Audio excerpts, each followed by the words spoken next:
Hey guys, and welcome to Mysteries of Selindor, episode 38. We're going to have two of our players joining us in a second. One of them's got his computer updating, and the other one is Nikita, and therefore shall show up at some point, maybe. it's a toss-up. We'll see. Anyways, so the team had just successfully finished their mission for the summer soldiers and had claimed their reward, which was entrance into the summer soldiers. And apparently, surprisingly to them, a brand new guild room where they could rest their weary heads and save some money on sleeping expenses. As such, they did not have time to enjoy it due to the sudden disappearance of their friend Orin. They thought, hey, this is some weird shit that we think might be tied to Northot. If you don't know who Northot is, go watch some VODs, I guess. But having known that Northot might have had something to do with it, they decided to consult Cleary, who was trying to get them access to a very special room where they could observe or they could study a book that they've had since the disappearance of an earlier friend of theirs by the name of Greed. So they went to a party, a very awkward party, and tried to get permission to have access to this room. The party ended very quickly without them receiving this invitation, but they were promised by two headmasters that they would look into it, each one trying to get that permission for them. And as payment, asking for the method statue that they received a very, very long time ago. But to no immediate avail, they decided to take a moment with their newly found friend Cinder to explore a bit of the campus. So he brought them directly down to the library of the great Selindor Academy, which has a name, but I don't remember what anything in Selindor is anymore. The Athenaeum. So as you guys sit down in the Athenaeum, or Athenaeum, however you want to pronounce it, you are studying some books on how to perhaps bring Orin back from wherever he might be. So, you're studying, and that's about it. And we're waiting to hear back from one of these peoples. Yeah, I wasn't sure if they're... Yeah, you're waiting for that. Also, Cinder's ready to come in whenever you're ready, babe. He has to pop in, so. Okay, come on in, Cinder. She'll fix it as we go. Yep. It's cool. Things are gonna break for a bit, and I will. I'm gonna go watch it break. It's just like a fun thing for me.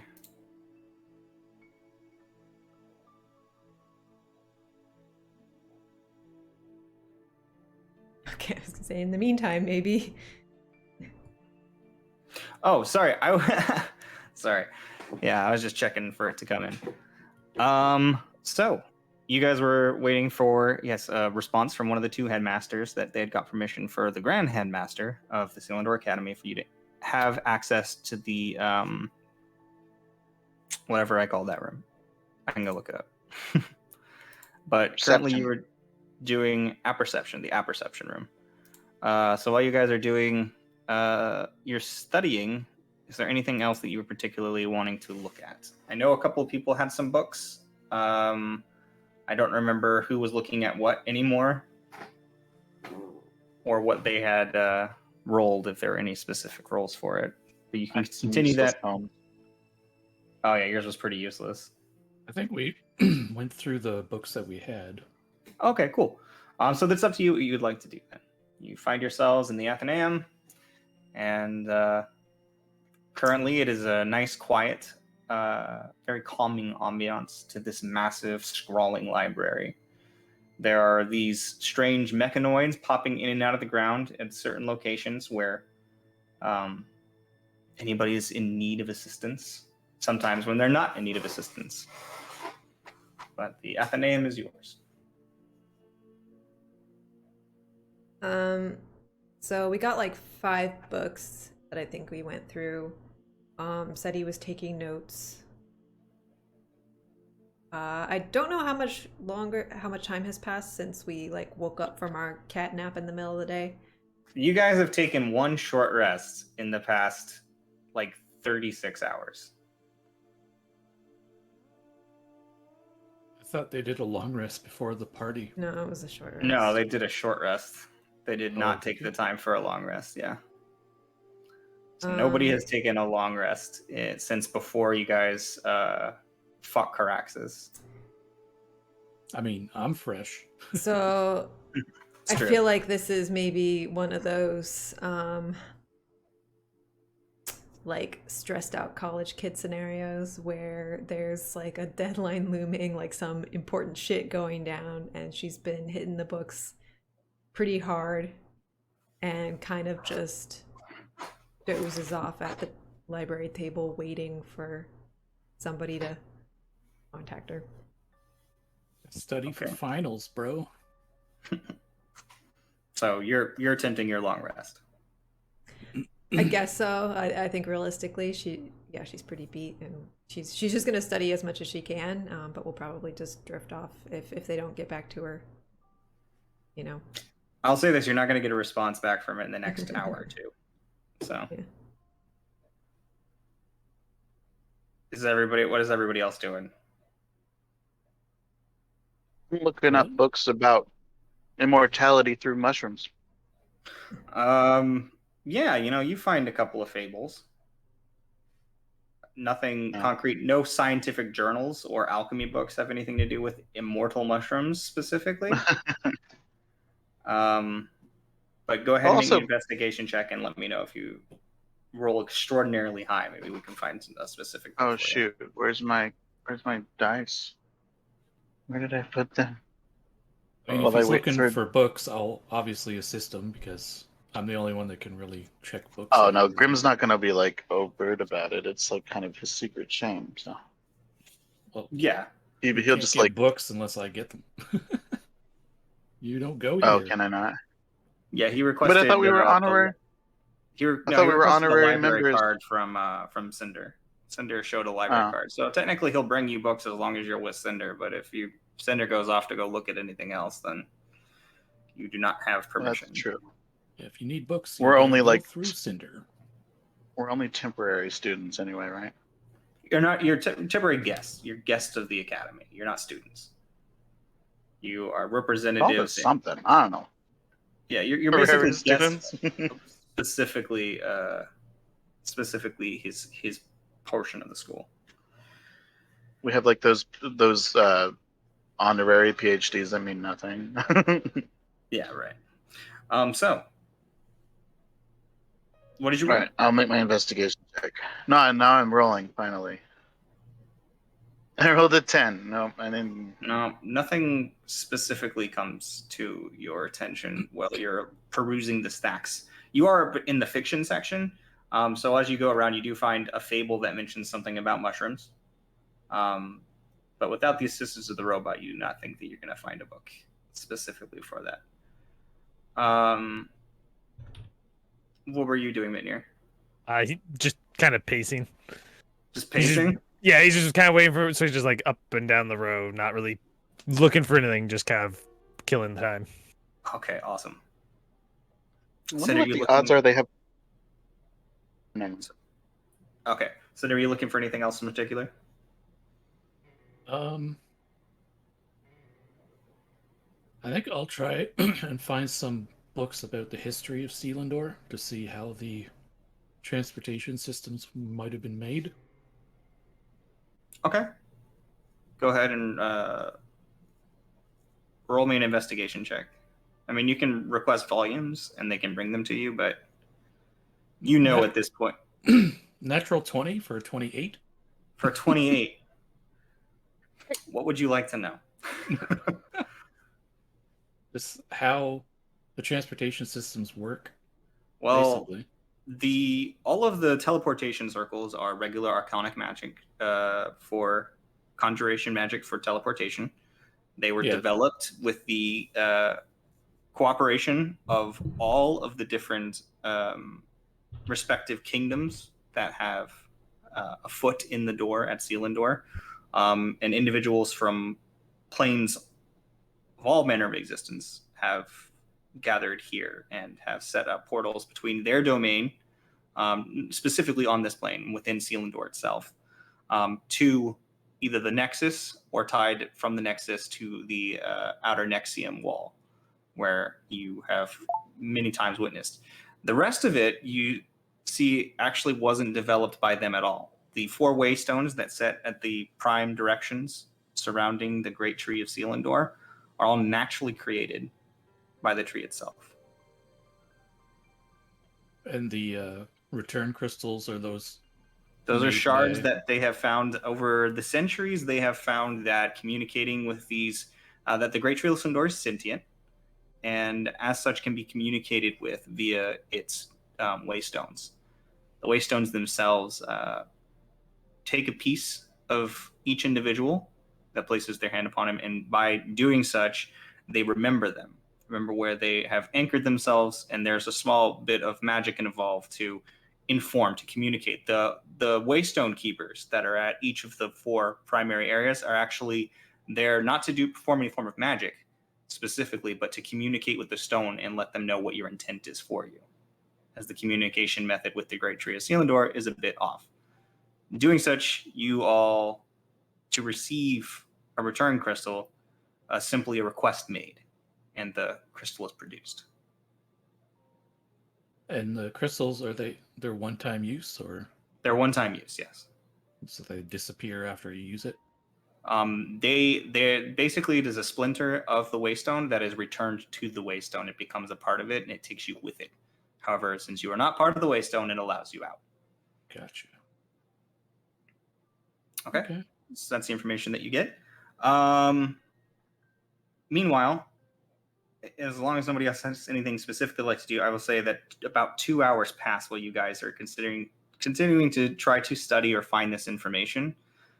Meanwhile, Seti has passed out and is drooling all over a very old book at her little leather chair and like maple wood desk that's sitting in the small lounge area where you guys are. Classic Seti. I think Just Cinder drooling probably would everywhere. have moved the book. Okay, so you'll move the book, and she'll get in, and you can go ahead as long as nobody interrupts you. You can take a long rest whenever you're ready. Does anybody else like to join her and take a rest for the night because you guys haven't slept in a while? At a certain point, if you'd like to, I will say if you want to push through and study instead, you'll end up taking a point of exhaustion. I'll just pass out. Pass out. Everyone else is doing it. Okay. Yeah, if everyone else is asleep, Minnie will finally sit down and just like. Yeah, Bropsy's probably didn't pick up any books while she was there, except for the one. I think that was poetry. So after she reads that book, she the poetry was grim. I pulled, since she wasn't here, I basically just pulled Bropsy into studying with me and like helping me take notes on the spells and stuff that we were learning about. Gotcha. So Bropsy sort of pulls in all of her feathers and feet and stuff, and just kind of like turn into like a little puff on one of the chairs. So, Cinder, were you resting too? No, I don't really need to. At least not yet. Okay. Well, for all of those that are taking the long rest, go ahead and take level 7. Because I haven't been awake nearly as long as these guys have. That's true. And you can go ahead and take level 7 too, because you haven't effectively done anything. So you could have just been level 7. That's fine. You can just say your character stays up. Meanwhile, the rest of you can take your level. That's what I was trying to say. We can get in there already. It doesn't matter if everybody's not there yet, because if they're going to rest, they can take their level. I don't think I need to, but can someone who has a better memory than me remind me? If I know that when I level up, it's the only time I can change my bard spells. Can I change my warlock spells if I'm taking a bard level? I'll allow it. I don't think I need to, but I think during any level up, you You can, can change any of your spells. Yeah.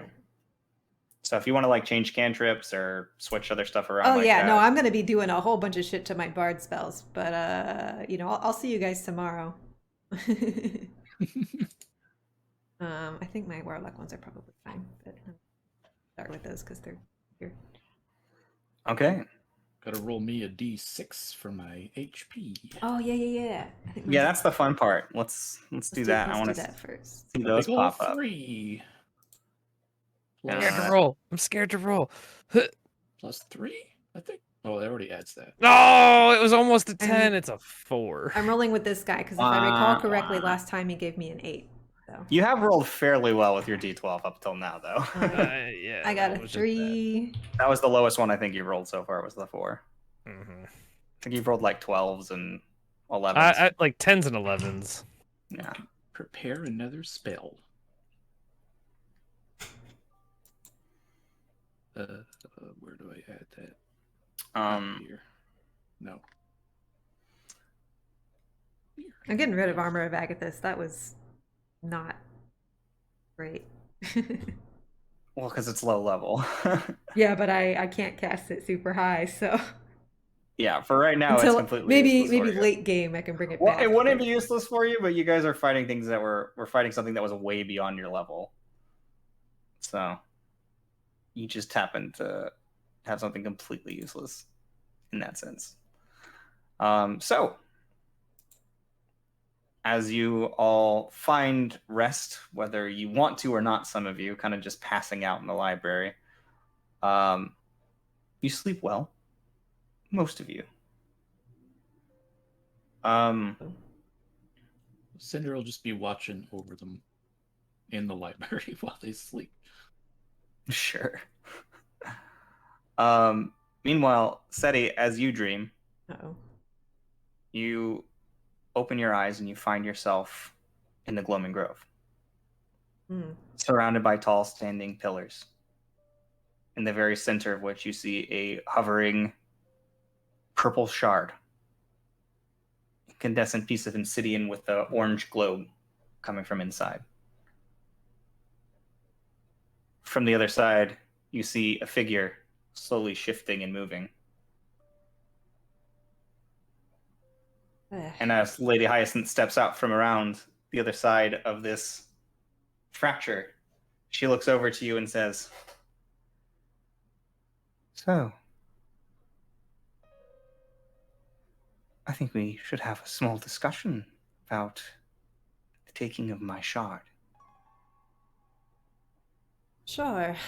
Sorry about that. I figured, you said to get in good with the summer soldiers. I did, yes. And you gave them a piece of me. I gave permission for such a thing to happen. But I didn't know at what point you intend to return it to me. Certainly you don't plan on letting one of those cretins absorb my power. Well, I can try to get it back, of course, but that might lose the standing, so if it was not worth the sacrifice, maybe you should not given it up and so. Oh, I see how it is. You're talking back, challenging me. It's adorable. Really, it is. Not a Okay. challenge. I am, of course, your servant. If you want it back, I'll get it back. But I can't promise to play both sides if... No, of course. Just promise me this then. When you find out who is going to be receiving this fracture, please do find out. You'll inform me. Of course. Good.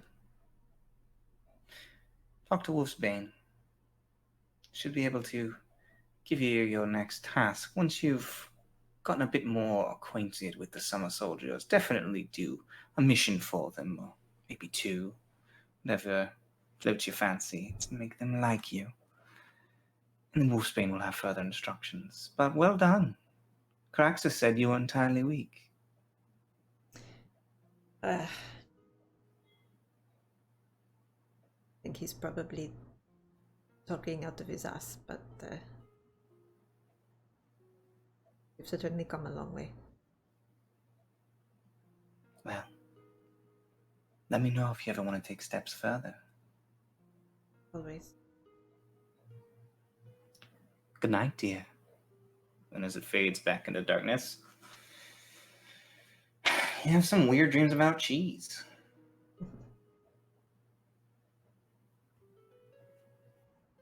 As you all find yourselves coming to consciousness, you see that you are in the library and currently covered by some small blankets.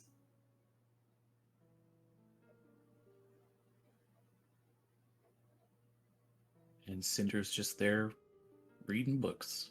Yeah, Cinder's like just got a pile of books, curled up in his armchair, doing his thing. Is there anything particular you were trying to research while you were down here, or just more spell work, or what were you doing? I'd probably be looking at more combat magic and stuff, and seeing what other You know options there are. that's like there's research material, but as far as like actual spell books to transcribe spells from, or that's all under No, lock not- and key. Just information about spells, not the Yeah, actual yeah, spells sure, themselves. absolutely, yeah. So for research material for different spells, yeah, you can look at all kinds of different things. Just But to that's see what he might want to learn, basically. yeah, sure. So you read up on this and that and the other thing, and whatever you wanted to read up on. In the Definitely 8 hours reading of up on teleportation magics, that's for sure. oh yeah, But that's a good one. Doesn't have any of those yet. He's too low.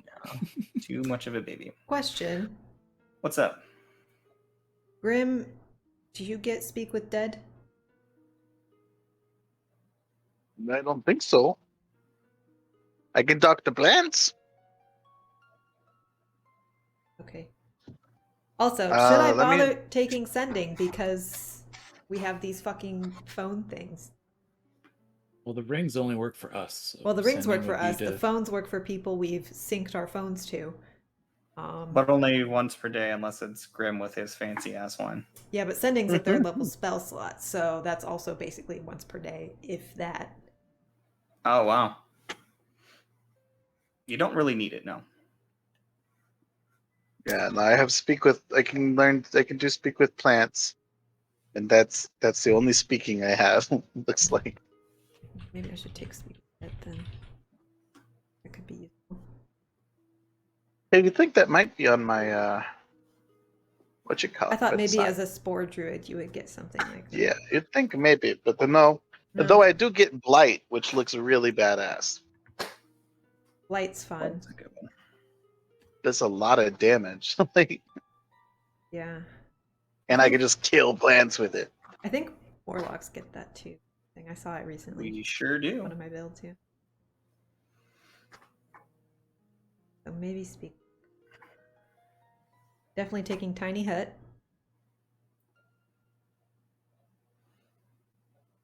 Yeah, just let me know when you guys have finished taking your level and Oh, all. I'm gonna be a while. I don't have Tiny Hut. I have Gulder's Tower. I will say that It's Cleary has massive. Liam's tiny hut. Well, I made the obvious choice for level 4 spell, so that's done. Yeah, my hut is 100 square foot tower, so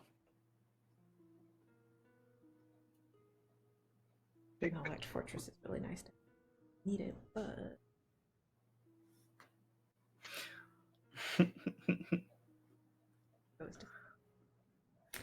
How about you, Mitnir? How you're struggling with your decision? Nope. you roll your What hit decision? die. What do Yeah, you roll a get hit for die. level? He still hits things. I think I get advantage on initiation rolls. Initiative? Yeah. Ain't nothing So wrong with that. Let's see. If I'm surprised at the beginning of combat and aren't incapacitated, you can act normally on your first turn, but only if you enter a rage before doing anything else on that turn. Oh, so you can get pissed really quick. Yeah. So basically, I can't be surprised. Well, I am surprised, but I get to act normal. Cool. Do we need locate object? Have we needed that? That was in the other game. Locate object? Yeah. I mean, that definitely would have helped you in the last game. Who knows? Oh, I can. Maybe do you a need it. 4th level spell. Didn't even Put your realize phone on it. silent. I just did. Yeah. Especially because it like echoes weirdly. Yeah. Yeah, it's not the best. I gotta roll for this.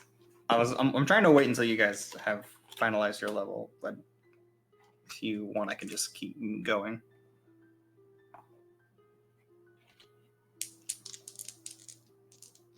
Let's do it the other way. That's a mean spell I have. All right. That's just a mean one. So while you were sitting there, thinking about your magics that you've suddenly learned, I guess. Say you receive a message, or there is an incoming message on your device. Sorry, what? There's an incoming call on your device. Oh, so I wake up to my phone ringing, vibrating. Hello?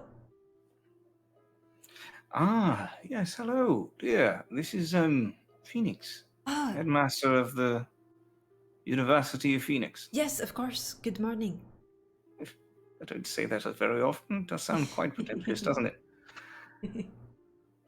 How are you, sir? You have news? I do. I spoke with the Grand Headmaster. First time doing it in person like that, actually. It's quite an interesting experience, but that's for another time. I see that you also sent another interested party to get your permission. Well, I figured cast a wide net. Oh, no. I completely understand. That said, we have collectively received your permission. A permission for you to enter into... Oh, thank you so much. Oh, no. Absolutely. That said, one of us must be accompanying you. And according to my friend Drisma here, the one you choose to accompany you there should be the one to receive the statue. As we were both requested to do this service. So, Well, which I told apparently, him. which one of you decide. No, that's I told him whoever got there first. Oh, well, we both arrived for the appointment at the exact same time. Lord Primus thought it was efficient. Well, that's just silly. Obviously, it was promised to you first. It's going to you. Did you hear that, Adrisma? Yes. I understand. You hear in your mind? It's fine. I just wanted to tease him. Well, that's good to hear. But if I can make it up for you, I do appreciate the work anyway. Your patronage beyond the pale could course. appease me. Next time I have money, that is where I will go. I'm sorry, are you talking to Drisma right now? You could speak with me directly, and I could address Drisma. Please do not have conversations. Sorry, with it's really my temporary confusing when it's in guest the head, you know. beyond that- my. Yeah, just ignore him. I have some tea. All right. So, should we meet you somewhere? We'll bring the statue, of course. Yes. If you return to Logic's Landing, the only way directly to the. I lost it again. The room. The that has- apperception room is through the headmaster's private Oh, transportation tube. So okay. Yeah, we'll be there soon if that works for you. We'll go straight there. very well. I'm like waking people up as. I shall see you forthwith. Thank you so much. Good. Please feel free to stop by the Grand Banquet Hall and grab some brunch. I'll be doing the same while I wait for you. Oh, excellent. Of course. Okay, so I hang up, make sure everyone else is awake. Like, come on, guys, get up. It's time to go. There's food in the hall Wipe if you like want. a big glob of slobber off my face, and then create my good berries and eat my breakfast. As you get up, you see that there's immediately as a cloth comes out from underneath your face. It just slides and cleans up all the slobber. Haha, wonderful. Can't do it. Still trying to figure out my spells. Level 4's got polymorph. You know what I picked. I guess I'll lead them back to the banquet hall. Okay. Well, as you all make your way up to the banquet hall, you will find that there is a spread, and all of the riffraff from the night before are gone. The place looks significantly less done up. Most of the statues and fancy fineries that were there seem to have been pushed back, and the lights for them turned off. You do see it's still a very nice banquet hall. There are no magical enchantments in the ceiling or anything like that, no banners hanging around. It is just a very nice hall. The sunlight beating in from outside. When I say sunlight, I mean the magical sphere in the sky that makes it appear to be daytime as you arrive on Logic's Landing. On your arrival looking, there is a very long banquet table and several small tables as well as long tables where several students are seated. The majority of the ones that you see here are wearing a combination of silver robes, red robes, orange robes. You don't see anybody wearing any of the gold robes, the purple robes, and the black robes are nowhere to be seen. You do see a few individuals wearing yellow robes, however.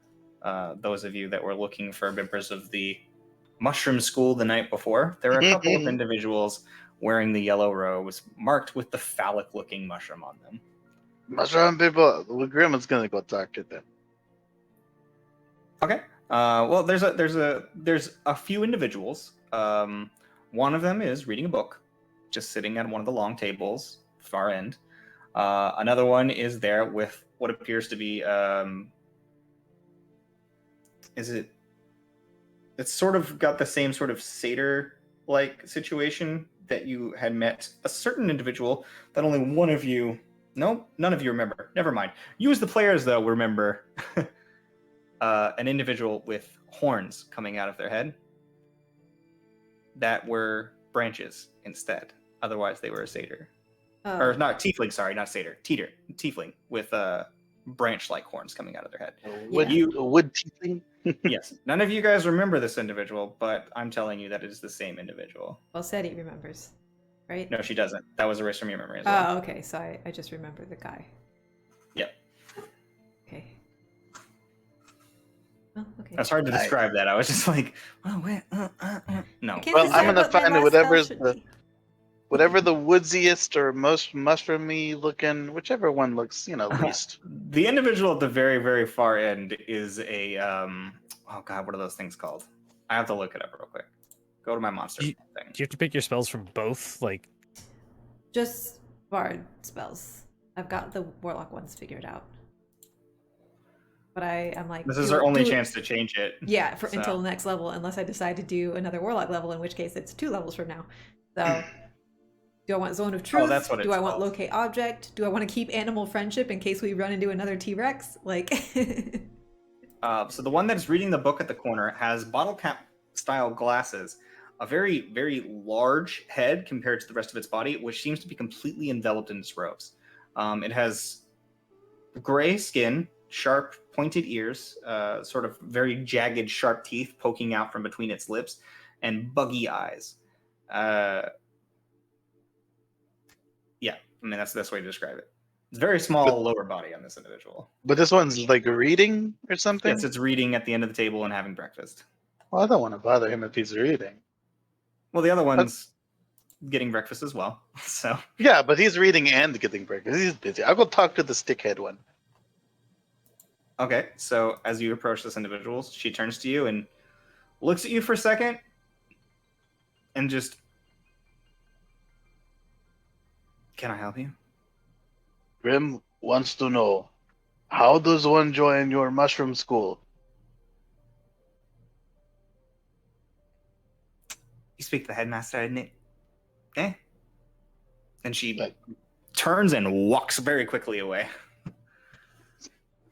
Okay, I already talked to her. So that was very helpful. Well, I guess that's that.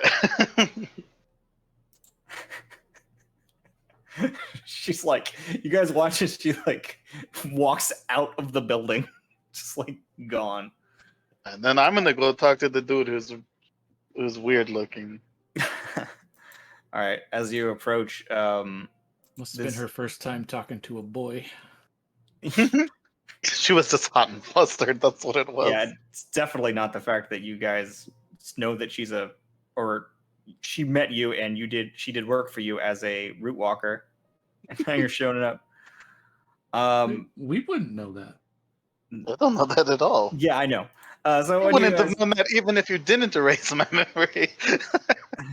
as you address, how are you addressing this? How are you approaching this creature? I'm gonna be like, very sorry to interrupt you while you are reading, but I want to know about your school.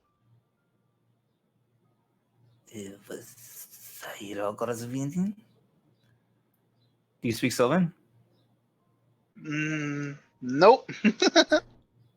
Somebody does though. Betty can translate if you rope her in. Hey, do any of you guys know what this guy's saying? You are very big. You are very, very big. I think Oh, that you I'm can- going to. No, he's speaking in Sylvan. He says just you're, he translating says it. you're very big. I am think very that I big. will do all kinds of experiments on you. He wants to experiment on you. Oh, is that what you do at your school? Do you experiment? He wants to know if you Oh. experiment at your school. Holy sh! Oh no, no! You're translating me. Oh no, this is not good. The big one's going to get mad. Sorry, I'm Seti. Hi. this is my you friend Grim. Friendly. He says in common. It's Good okay if you day. want to experiment on Grim. Grim experiments on Grim all the time. I think he is interested in joining your school, the mushroom school. You The have a school mushroom with school. mushrooms. Very wild teachings. Sorry, excuse for school. They were bored. But Brogy is best learner. Okay. Your name is Brogy? Brogy. Okay. What does he look like? He's just like a big gray head on a little body? So this individual has buggy yellow eyes, very strong underbite, and he has very, very large hands and feet and a large head. But like honestly, it just looks like robes surrounding a creature that is no more than about 2 feet tall total. So he's And like a this foot of that weird is his looking head. like Funko Pop. Pretty much, yeah. That's easily looks like a Funko Pop. Yeah. Imagining like a weird like gray Funko Pop person with a robe. Mhm. Walking Like- bobblehead.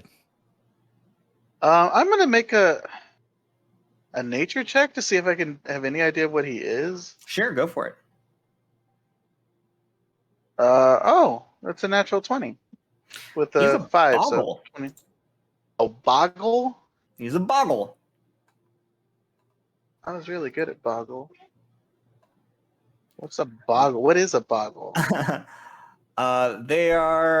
Boggles are technically the little bogies from fairy tales. They lurk in the fringes of the Feywild, and can also be found in the material plane. They like to hide under beds and in closets. Nice. I'm reading directly from their information page. A boggle is born out of feelings of loneliness, materializing in a place where the Feywild touches the world in proximity to an intelligent being that feels isolated or abandoned. So basically, young children have Yes. loneliness, and the bogey man that lives under the bed is actually just a boggle that's there because it senses its loneliness. He's like a scary imaginary friend. Yep, pretty much. Grim will say, "Oh, Grim knows what you are, a boggle." Brogy is a buggle. Grim has never met a boggle before, but it is nice to meet you. That is very good. You are big, and I will experiment. I will taste of your insides. He's saying this not in common. Like, okay, buddy. Goodbye, you big friend. Do not tell him I will test him. Next time he falls asleep, Brogy will find him. I don't know what he said, but I like that guy. He's very weird. Bye. Yeah, he's maybe a little too weird, Grim. I don't know if I trust these experiments he wants to do on you. That's the Grim will survive. Grim is fine. If you say so. Grim Okay. is very strong. What is everybody else doing while these two got roped into that conversation? Eating food, like watching him, just like, is he gonna get in trouble again? I mean, the food here is really good. It's a variety of vegetables and fruits and meats and everything. There's dairy. Like, Cinder probably ran back to his dorm and changed. Maybe had a Sure. quick shower. Sure. And So then he came so- back. grabs like a little, like she puts together like a fruit plate. I guess that's it. Yeah. So there's individuals from a lot of different schools around there, and they are all mingling, entering, and exiting. It's a school cafeteria. Do we see Phoenix anywhere? Make a perception check in the hall.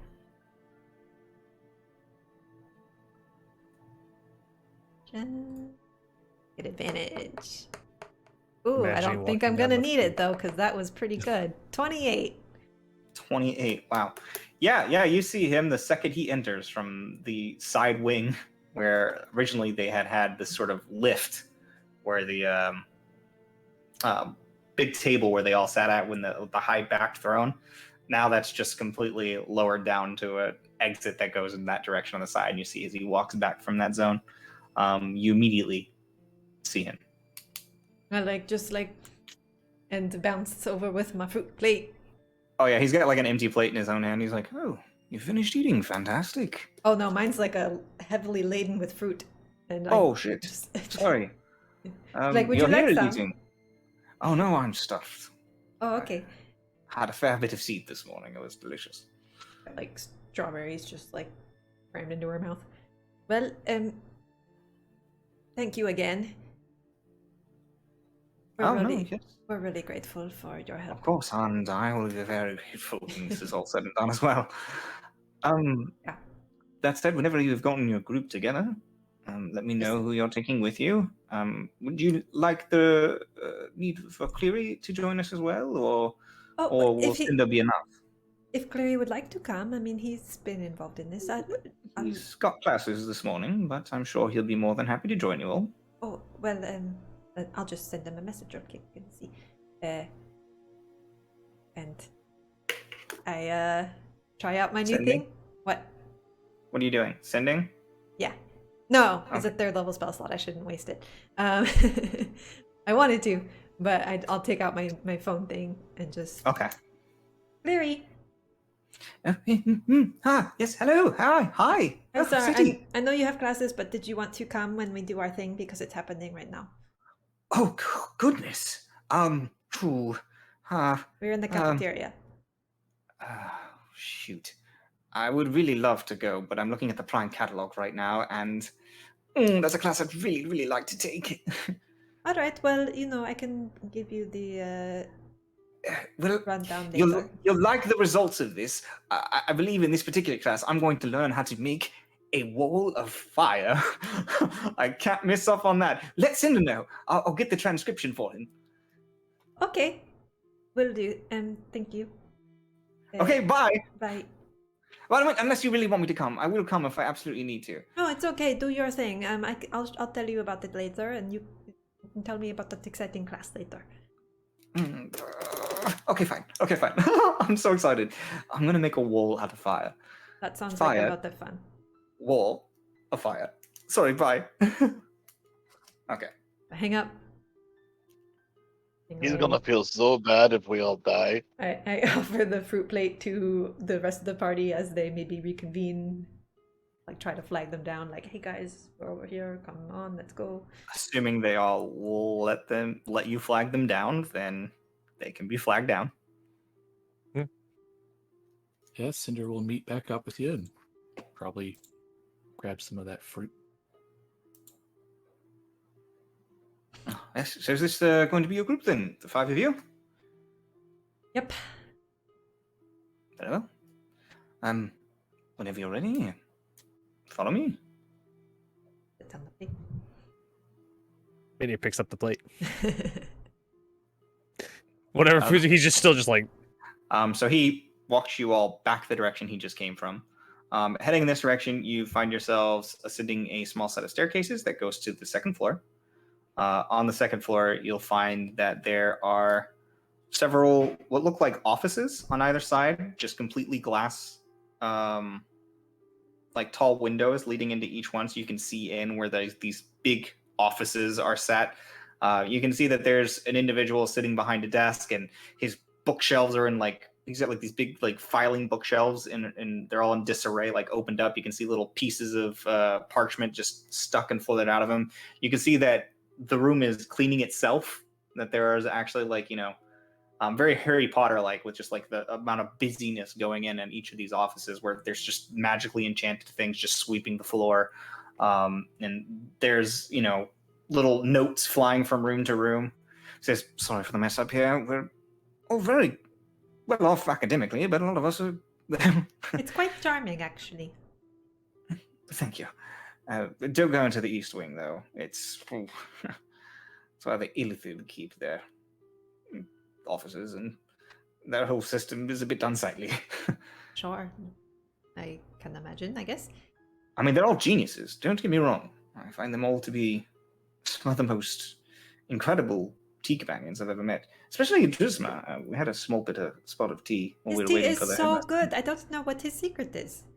I don't know either. He refuses to tell me. He says that I can learn of it at the expense of the Mephit statue. So, Okay. apparently he is... Did you clock out of our thing this morning? I did not. Okay. Sorry to interrupt. Not surprising that I forgot. Mm-hmm. We're only 9 hours over. Solid paycheck right there.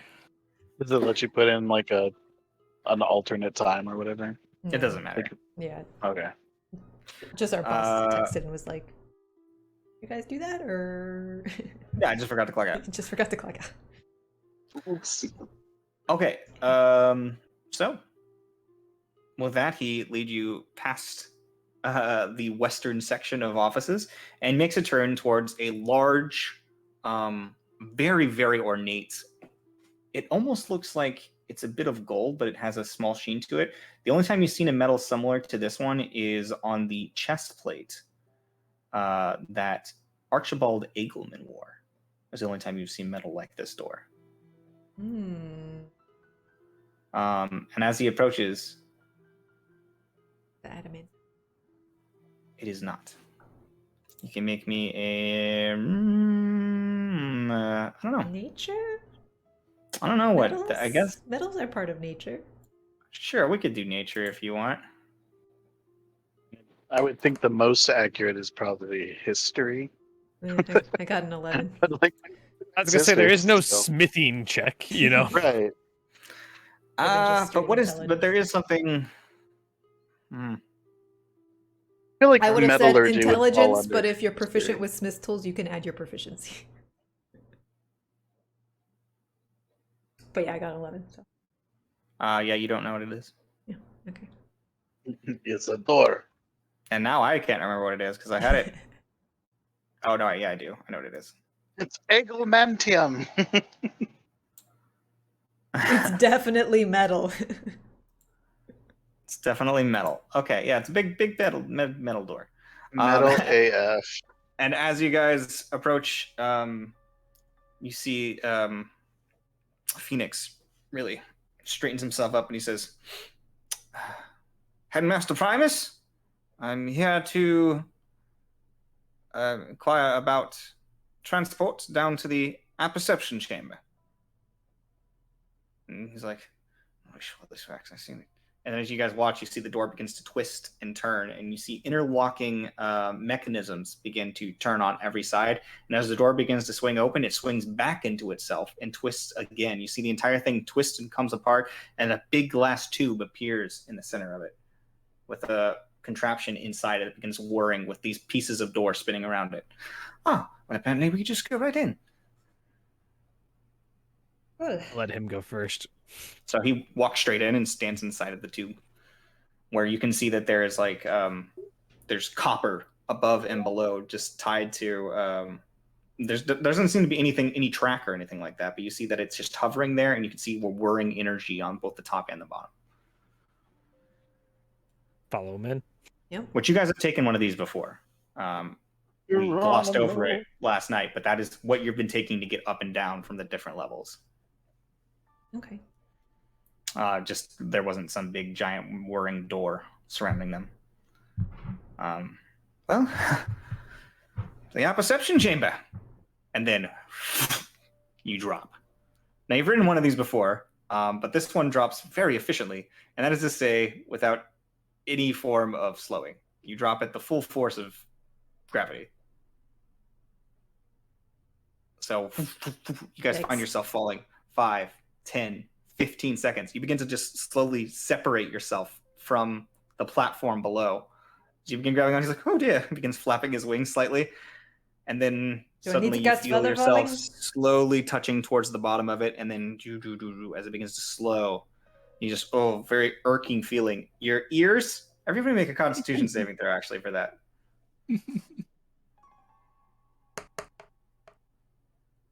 13. 20. 21. Whoop. He died. He just blew up. Grim exploded. He rolled a 7 though, so yeah, he probably blowed up. Yeah, so as you guys at the bottom, Grim, your ears are popping and they hurt. You're actually going to take 1 point of damage from your eardrums, like actually the amount of pain and like if a small rupture in your eardrum. It's no fun. Your camera's still off, by the way. Whoops. So, as it begins to settle down towards the bottom, it says, "Oh, that was a bit much." I do say so myself.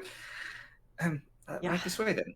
As you guys look to the left and to the right, you see what looks like black stonework on either side. A completely narrow hallway. It is no bigger than the tube that you just stepped out of. And you are at the very, very bottom. The tube has touched solid floor. It is not hovering at the bottom. The energy has stopped. You're seriously, simply looking below it, you can see that there is a small metallic plate at the very bottom of it. And then looking forward is just this black hallway. Well, follow me. The beast, so to speak. He says, Had it been made by dwarves. Who could say? As he takes one step forward, you see a light appearing down the hallway, just like that, but it's just like little blinking lights that are just made out of nothing. You don't see any apparatus, you don't see any crystal or magic rune or anything, just these small little bulbs of light just appear. Like dancing lights. Very much like dancing lights. So as he begins to lead you guys down this hallway, as we walk, like Seti says, can I ask what the meeting the Grand Headmaster was like? What the headmaster's like?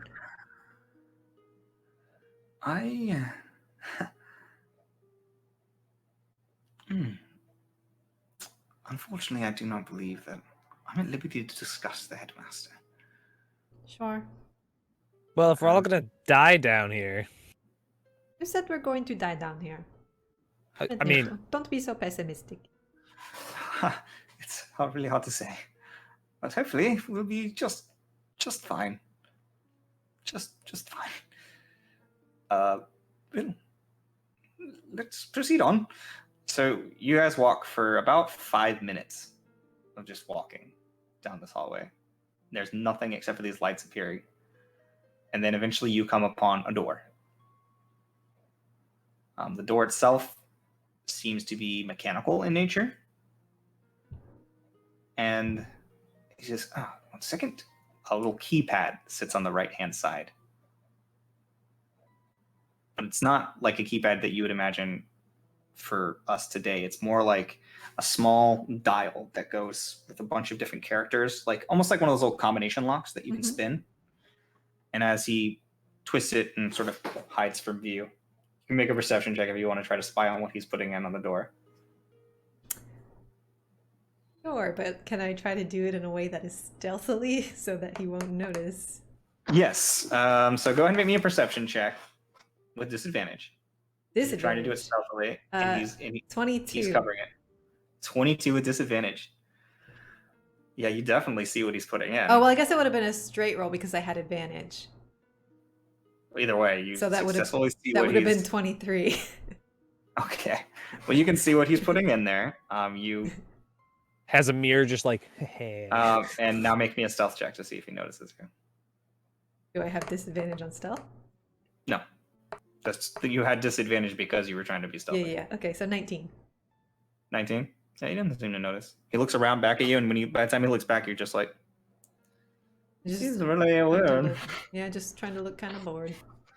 Yeah, so as he clicks in, you watch as the door begins to mechanically whir. You see gears begin to shift out, just like the door upstairs, and as it folds itself out, folds itself completely into the walls. And you see it just sort of what looks like this strange... again, it's similar to a golden in color, but as it sort of folds in, you just see the sort of rim around the entrance. Looking forward into the room, you see more metal made out of this, as well as a control panel desk in front of it. It's made out of wood, but you can see nothing but the same metal material sitting on top of it. There are a series of levers turning wheels. There looks to be almost like a joystick sticking out of it, but this is all done in metal and wood. And there's more of these sort of pieces of input, like these like little twisty, whatever the hell I'm calling them now. The Lockmaster spinny things. Dials. There's these dials. And then in front of that is just glass. So it's a large Galaga arcade game? Well, it's not so much that. It's more like a control room. Like you would see like operating on a machine floor.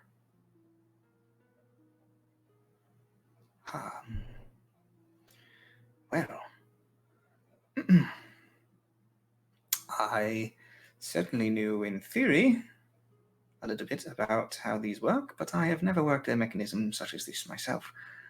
So this may be learning for all of us. And as he steps into the room lights up.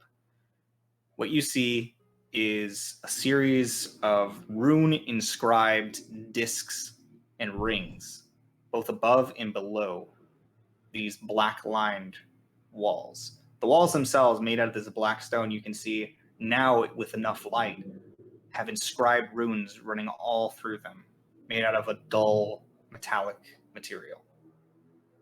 Looking above and below, you see these inscribed circles and runes, and hanging from the ceiling is a very complicated apparatus that reminds all of you of an insect. It seems to be coming from the roof, but it's made out of all these mechanical parts, and at the end of several of these are these large lenses, about 5 foot in diameter, that seem to be in different colors and hanging at the end of a lot of these mechanical arms. Some of the mechanical arms have what look like pincers on them, small mechanical hands, tools, a cutting saw.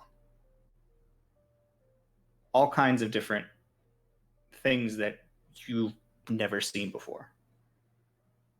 Looking in the center of the room, at the base, there is a small pedestal that seems to be a point at the end, but it seems to be like the sort of center where this thing would go.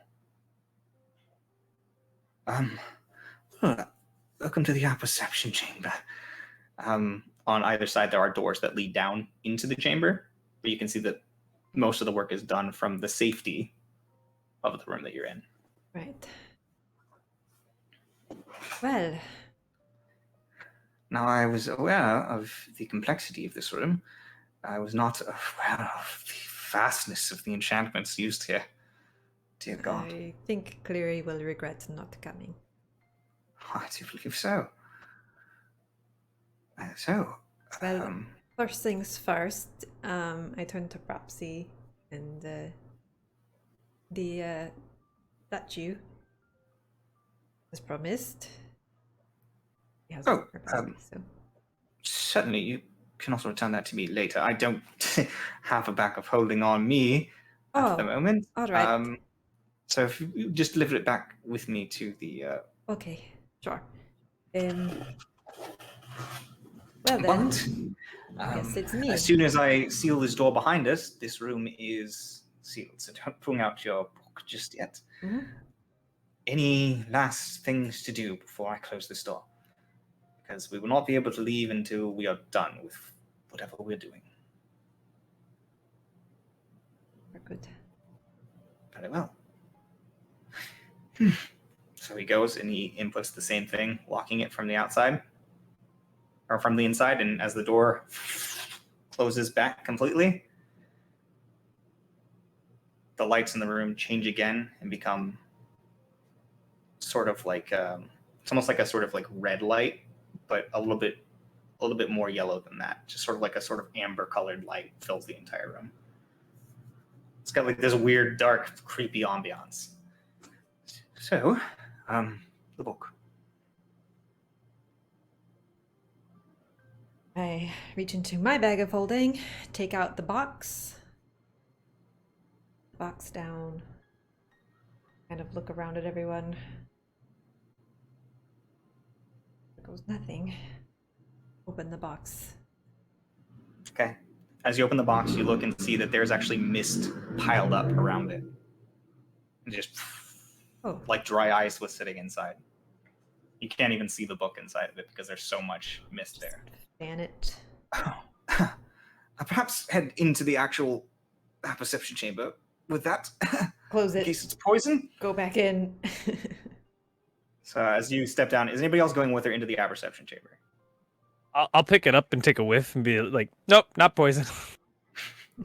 Man, we won't be able to fight if something comes out if we're in a different room, right? But you'll be safer, so I think maybe best to hang back. Okay. If you'll die, you'll die. Well, Okay. we examine the book from the control room, I think you said? Yes, Yeah. that's the preferred method. Yeah. I'll just go drop it off in...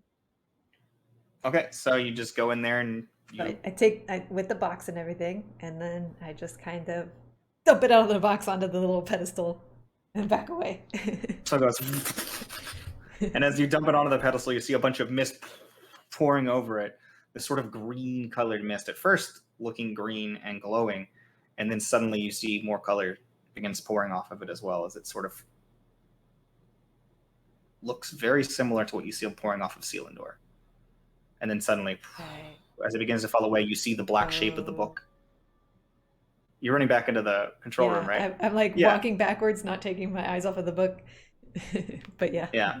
So you make your way in there, and as you see the mist begins to, you see floating, hovering above this pedestal, this sort of like, again, it's just like an anti-grav thing, basically. But as it sits hovering above it, you see this closed book twisting slowly in the air. A twist of flesh is what it looks like. Sort of dark, old flesh twisting from the center. And you've seen this book before, and you know that there's this green sort of gemstone sitting in the center. However, on the spine of it, you see another gemstone. On the front right corner, you see another gemstone. As it continues to turn on the back left side, you see another gemstone. These are new? They're ones that you do not remember seeing. The one that sits across its spine looks like it's made out of quicksilver. From a distance, you can see it sort of shifting quickly. There's a pulsing grayish pink color to the gem that sits in the top right front corner. The one on the bottom back left side, you look and you see what looks like, hold up, oh yeah, pitch black. And yet, you can see something moving within the sphere. Okay, I don't remember all those things. The green one was there before, but the other ones, I do not... That's some freaky shit. Well, I suppose that we should get prepared and decide how we would like to do this. So, this is a bit of a interesting thing. Let me get this, see if I can separate it out. Smash the whole thing. Smash it. All right, there are a bunch of different lenses. There is a mechanical moving arm that is moved by the joystick. You can use that as your own hand, like a mage hand. Mm-hmm. Somebody can work that. It requires... Okay. What? I have mage hand now. I could just do mage hand. You can if you'd like. Seems kind of wasteful if you have something that already does it. That's a cantrip. And you have 2 hands. So there's a mechanical arm that works. There's a saw that works on the same joystick, but you have to change between a bunch of different arm modes. So there's an arm if somebody wants to work that. There are also a significant number of lenses. The lenses, you are told, have different effects depending on which one you are viewing through. And he's told that, simply put, there are 8 lenses to focus on, keeping it simple. But apparently, there is significantly more that you could do with a bit more expertise. All right. Now, looking through here, let's see. Don't use the 8th one unless we have a significant problem. Right. So, instructions. Who's going to be moving the lenses and who wants to move the arm? Because I'll be reading this instruction manual as given to me by Headmaster Price. Well, I think I can move the arm. The arm is dexterity based. Since we don't have a monk anymore, I think I probably have the best dex. Sure. Possibly, maybe. Grim, what's your dex? Is, 12. Propsy, what's your dex? As we all open Propsy's character sheet. Probably like 14 or something. Her dex is 16. Okay, so it's Wow. all right. So I'll take the arm. Right. So lens 1. Lens 1 appears safe. If you would like to bring up lens 1, be a good practice session here. Lens 1 apparently shows ultraviolet light. We'll know what that means. Well, it's a form of radiant light that comes from the sun itself, but focused in this particular manner, it used to reveal different bits on, like let's say, it reveals blood. It reveals other forms of like excrement or things that don't belong. Invisible ink. Hmm? Invisible ink. Yes, invisible ink is also revealed by ultraviolet light, I believe. So that's that first lens. The purple one. Cinder, if you want to try and bring that up. This is intelligence because this is using different. This is just using the different pieces of this mechanism and trying to make it work. So, for making that particular one work, go ahead and make me an intelligence check. I can work the lenses. 12. 12. It's a low roll. It's a little bit more difficult than you expected it to be. You're It's my able to first get time. it to twist and whir, but it sort of moves in very like janky ways, and you're like, oh, okay. It's like then that button there flips the light, and whenever you're ready, press the button.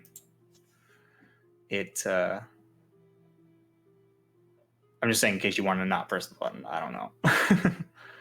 Like change the light in the first lens. Yeah, it'll actually make the light go through the first. It'll activate the first lens.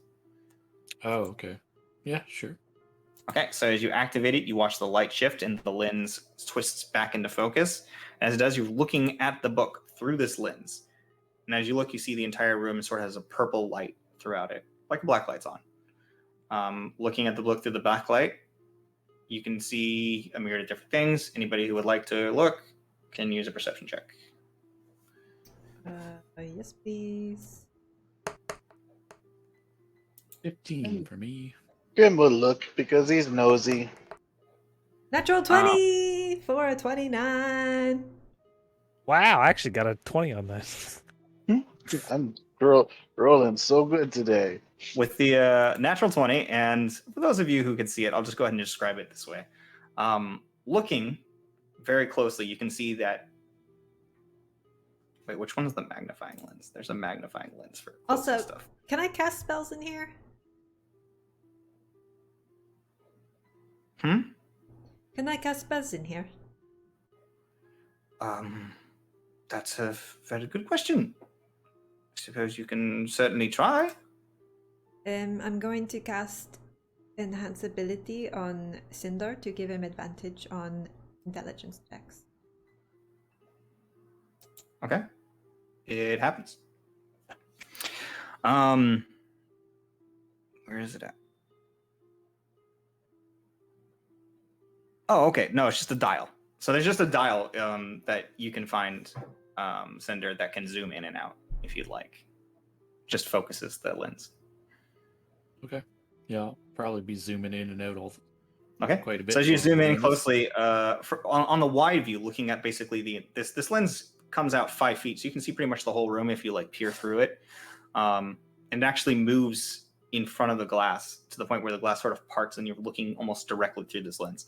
Looking inside the room, you can see, leaning your head forward, that there is the mist that has gone across the ground has left particles on the ground that are lighting up and refracting light from the UV. Whereas you thought that the mist had just vanished completely, you do see little glints of light speckling up from the floor and on the entirety of the area surrounding it. Sort of gives off this sort of blinking light. Looking at the book itself, you can see that there is some sort of glow, not on the entire book. Most of the book itself looks pretty much dark, but you can see glowing are the individual lights, or the individual jewels that seem to be giving off a glow. And then you also see that there is some sort of liquid oozing from some of the parts between the twists. You can tell right away that it's blood.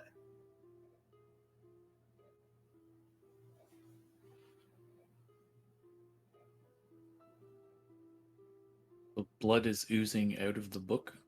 Between the cracks and the twists of the flesh, there is blood.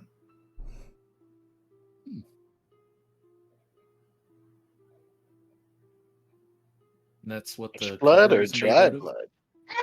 Like the outside cover is Make a made of medicine check. flesh or whatever. The outside cover is made out of what looks like twisted flesh. 25. I mean, it has very, very, very specific ridges on each twist that sort of like move it around. And it's very jarring to the eye, but before it seemed to be one twist. Now it seems to twist around and move around each of the gemstones that are now in it. What'd you say? 25?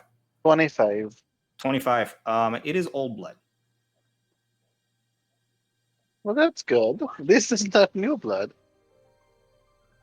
That would mean that somebody got in our box and died in that book. Yeah, you would say based on your 25 medicine check. In fact, it is probably around, like, it's very old, like maybe more than 10 years old blood. I don't know. Really, really old blood. Yeah. But it is moved in between the cracks of all the bits of flesh. So that's the first lens. You have control over the next lenses. If you want, I can list them off for you ahead of time. You can decide what you'd like to do, or you can explore them one by one. Yeah, just go ahead and list them. Okay. The second lens detects magic and uses color to represent its nature. The third lens allows you to see within and beyond and inside of an object. Give me 1 second. You get X-ray vision on the third one. The fourth lens looks into the past of an object. I'm still on the second one. What was the second one? It's a Second one was detect detect magic magic. that shows the nature of magic via color. Oh, okay. The Third lens. third lens is an X-ray lens. X-ray. Okay. Sees inside of things. The fourth lens can peer into the past of an object. The Objects fifth past? lens is a lens that is used commonly in combination with other lenses and allows you to use 2 or more lenses concurrently, and also increases the potency of another lens. It's a lot. So it's a more nuanced lens. Lens 6 is true sight. That's a good one. Lens 7 affects a field of anti-magic.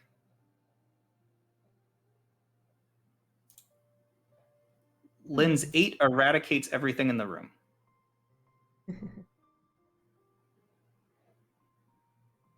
So probably don't want to use that. You don't want this book anymore, right? So those are the basic lenses and how they function.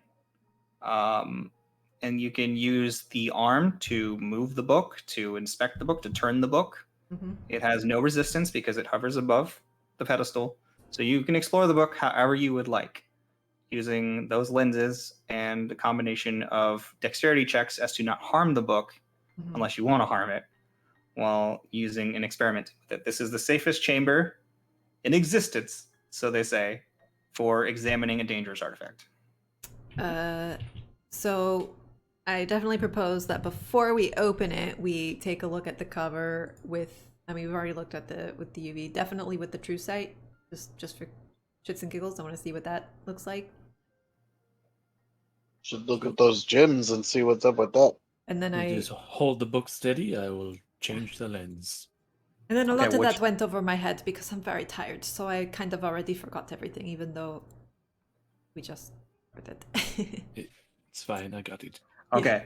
Well, how about we do this? While you guys decide exactly how you want to do this, let's go ahead and take our break now, because we're actually at that Mhm. time. And we'll be back in just a couple of minutes, and then we can actually absorb this information and explore this book. Sounds So good. take a second, get your brains organized, and decide how you want to tackle this thing. And I will warn you Please. now, be careful, because it is a very dangerous book. Yeah, don't use the Fast. past one, because then you're gonna see way too much all at once. Mm. Oh, no, there's no warning on that. Here we go. Nobody complained. well, no, it's just... All right, yeah, we Hi. can go? Okay, let's go. Hey. Sorry, I gotta swallow the apple. No, start talking right now. Finish my snack. Let's look at those gems. Let's see what's in those Okay, gems. so as I explained before, there are a number of different lenses that you can use to look through, and you can move the book as you see fit via dexterity checks using the mechanical arm. So, what would you like to do? I'm gonna go ahead and Well- copy this whole section and post it down where my So- information book is. Right now, you're just holding the book. The book is just hovering and Yep. twisting free. I'm not doing anything to the book yet with the Okay, movement. we'll leave the book how it is, and I'm just gonna change the lens to the. Grim thinks you should look at I'm the gonna take gems away the with the first true sight. lens, and I'm gonna put on the true sight lens. Okay, With so the- maybe an yeah. intelligence check for moving the lenses properly. You get advantage. Of advantage. Yep. Wow.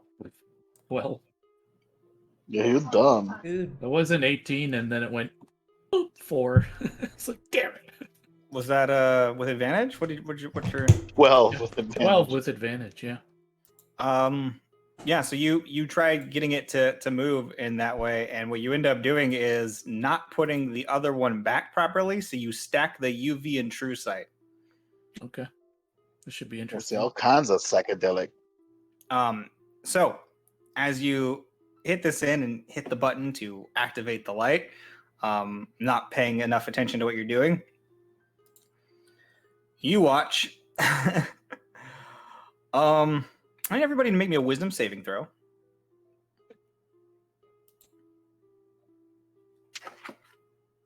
Oh, come on, dice. Yeah, my dice have been bad today too. I got a 13. Rolled a bunch of nat 20s. I got a 10. I rolled a 2. I rolled a 5 plus 8. All right, so anybody who rolled below a 15, That's you are everybody frightened but Minir. by what you're about to see. Oh, wait, that was a wisdom save? Oh, what about Nikita? Is she I'm just rolling it for her. Yeah, I cannot roll right now. Oh, Wow. you're scared too. All of you were Sorry. scared except for Whoa. me. I rolled the highest wisdom save. That's not supposed to happen. Rolled So- a 1 What? for Brian, Roxy. did you break me? Yeah. So with the I rolled UV a light 1. and the other one mixed together without the lens to combine them together, the light hits the room and immediately you see a creature so terrifying that it forces your mind to shut it off. Looking at this creature, the massive tentacles forming inside, the screaming and howling, that you can imagine just looking at its stretching, gaping maws that are pulling in all directions. And then suddenly you watch as Phoenix grabs the lens and hits a button, and all the lenses pull away and the light stops, and you guys look at a hovering book sitting in the room. Oh man, I'm glad he's on the other side of that glass. I didn't want to have to deal with that today. You guys find that there was this howling and this screaming and this terrifying thing. You realize that it was yourselves. You were screaming. Well, He's just got like fingers in his ears, like don't think I'll be I- like, wow, you Quite- guys were really scared there. You're muted. You're muted. Am I? Muted. Fucking fuck. I hit the button and it didn't work. Anyway, Clary's not here, but we got grabbed by those tentacles things, in the swamp, and and I heard people, I think Greed talk about tentacles or something before. I don't remember, but it's not. Is it does? I saw does the Northot tentacles. have tentacles, or are they two different things? Because that was some fucked up shit. I think both. When I saw Greed fight the goat monster, I think he was fighting it with tentacles too. But then when it grabbed you, there were tentacles, right? Yeah. There was no Greed there. Well, So I think both. Because I think- then Clary and I hid, and we saw Northot go by. So the tentacles grabbed us, but it was definitely Northot. So I guess Northot has tentacles, and it's just, I mean, But I think also Greed has tentacles somehow. I don't understand. oh well, no, oh, Because he used tentacles to fight the goat. I remember seeing the goat get grabbed by tentacle Greed while has fighting Greed. okay, All I know that is is there's lots new of tentacles. information. Did I not say that? Not what I thought. Make me an intelligence check to see if you can properly remember what happened. Cinder's just like, interesting. I no idea what you're talking about. I don't remember shit. so Mitnir starts like just telling you like, well, we had this happen, and it starts filling in like gaps of what they're saying for you. Yeah, I rolled an 8 for my intelligence check. I don't remember. I guess I don't remember anything. You remember there there. were tentacles, that's for sure. The rest is a bit hazy. You could have been the thing that was grabbed. Something was grabbed. Northot disappeared. You're not sure how that happened. Maybe he got grabbed by a tentacle. Maybe Greed has a tentacle arm and he grabbed him and just chucked him. You're not sure. Maybe. I mean, I remember, but Grim does not remember. Well, that was interesting lens combination. I did not intend on doing, but shall we try this again with the 6th lens? Make sure you put the Yeah. one back first. They're all back right now. it was reset. I feel like we're just going to see the same thing, but I'm ready this time. Here we go. Okay. True sight lens. Round 2. Okay. So, looking at the room as a whole, I got to roll for this still? yeah, an intelligence check for moving it.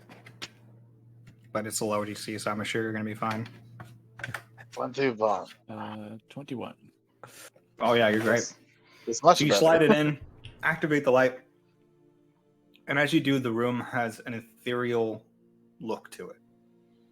The room itself is sort of bathed in this blue light.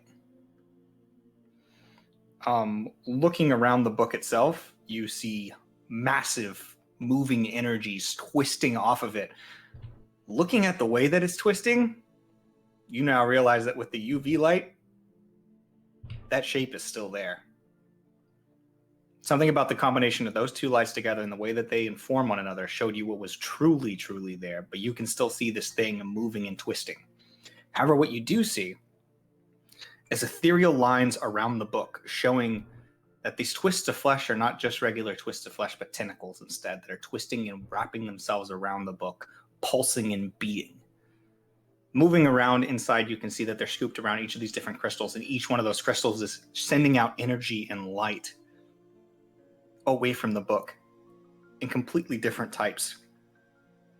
You see this almost impossible to describe fragments of geometric shapes cascading off of the gem on the spine of the book. You see that their central green stone seems to be tied to these tethered tentacles that are whipping around in all directions. The one on the top right seems to be giving off this big, bright purple light that seems to be twisting at the edges of the lens itself and scattering around in such a way that when you do see it, when you perceive it, you find your entire mind going nauseous, as if you're about to get sucked in and twisted around. Coming from the back of the book, you see this sort of black moving mass, and that's when once again you see the shadow of this tentacled monster that resides within this book.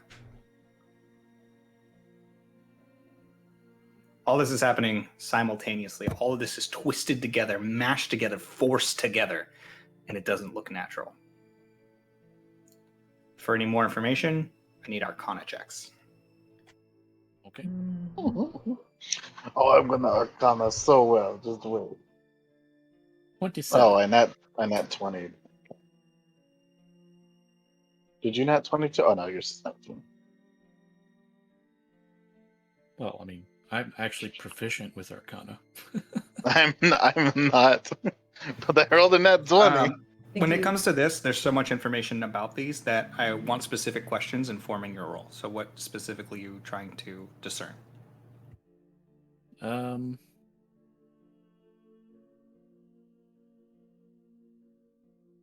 think, well, the one thing I was gonna try to discern was the types of magic coming out of these gems, but I might actually be able to do that with the second lens, I Yeah. think. We're using the true sight, so I don't know. I kind of want to know what's the deal with the green coming out of the gem, or I the coming out of the. I would probably be thinking if this book has trapped this creature in it, or if it's somehow a doorway to where this creature lies. I hate my Discord. I hate it so much. Okay. So that's what you're trying to discern with your Arcana check? Yeah. With your Arcana check and what you've witnessed so far since you've made it into this, you made it into Selindor. From what you've read in your books, and because your roll is insanely high, those are fractures.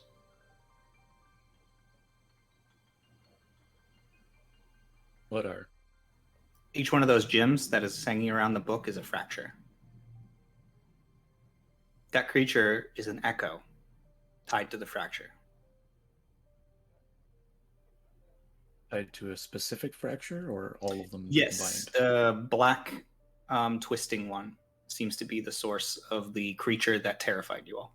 Which is on the back? Mm-hmm. Hmm. So that's the information you get for 27, is that the gems that are on it are fractures, with the exception of the green one, which is itself is different in nature.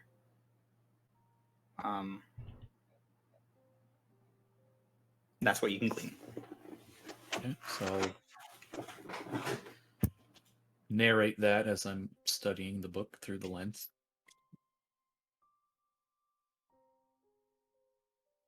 We just eat those two like we ate the other one? I don't believe so. Isn't that what I've happened? never seen anything like this before. This is new. Obviously, any notes on this book need to be taken discreetly and not shared with anyone. I did not realize what you had, but peering into this, I understand why you wanted to use this room, and any other room you might have used would have been catastrophic. Yeah. We didn't realize what we had exactly, but we knew it was bad. I've never seen the shadow of a creature like that before in my life. And when I say shadow, I mean this fragment is tied to something that I have not seen ever. Those are fractures. Those are What- pieces. Whatever the black one is linked to, it must be pretty powerful. Did you find this book here in Selindor? No, one of our traveling companions had it, and I don't know that much about him. He disappeared shortly after we met, but Well, you're not also using this book because another one of your friends disappeared. well, we think they might be related because Northot was sort of following us and harassing the friend who had this book, and then the friend who had this book went missing, and I had this inkling. I flipped through the pages before, but I didn't want to do it again, knowing it might be dangerous. But the first time I got to a page and it was like stars and stuff, but I saw like a little figure moving through the page, and I think maybe it was our friend Greed. I think maybe he like got taken by the book or sucked into it or something, or the monster got him. I don't know. But I don't know where he got the book. I don't know what he might have known about it.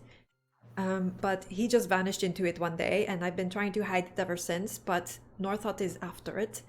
And goodness. and I don't. That's a lot of information to take in. First of all, I'm not sure who Northot is. Right.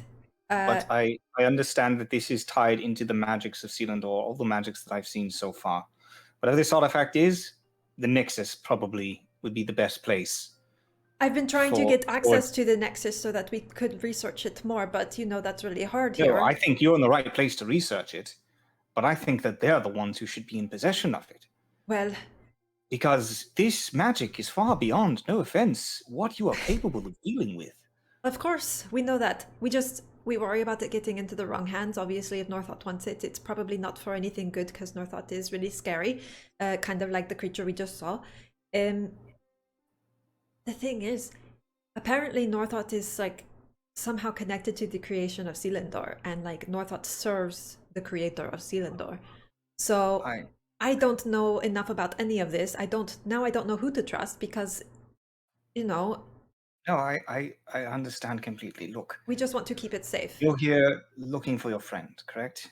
Yes, and so our other friend Oren. Well, perhaps we can turn off this, because honestly, it's still unsettling, even not seeing the true form of the creature. Sorry.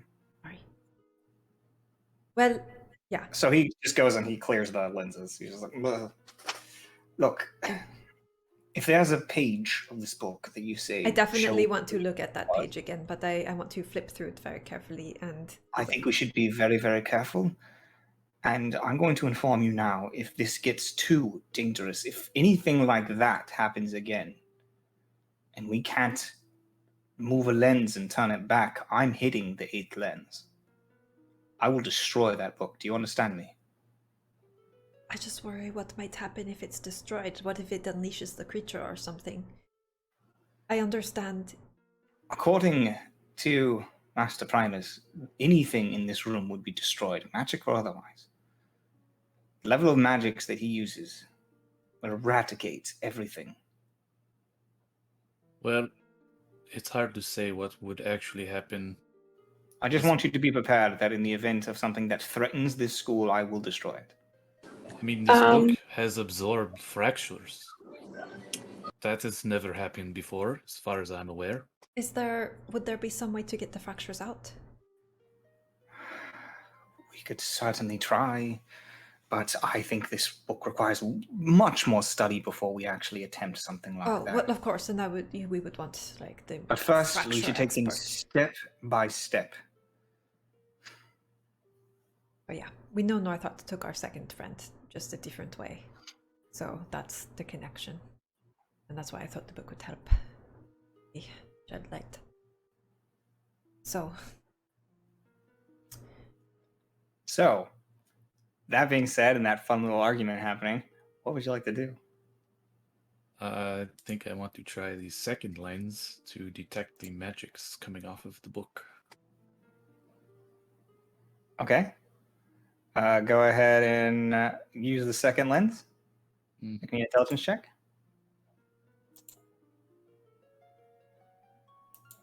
23. Okay.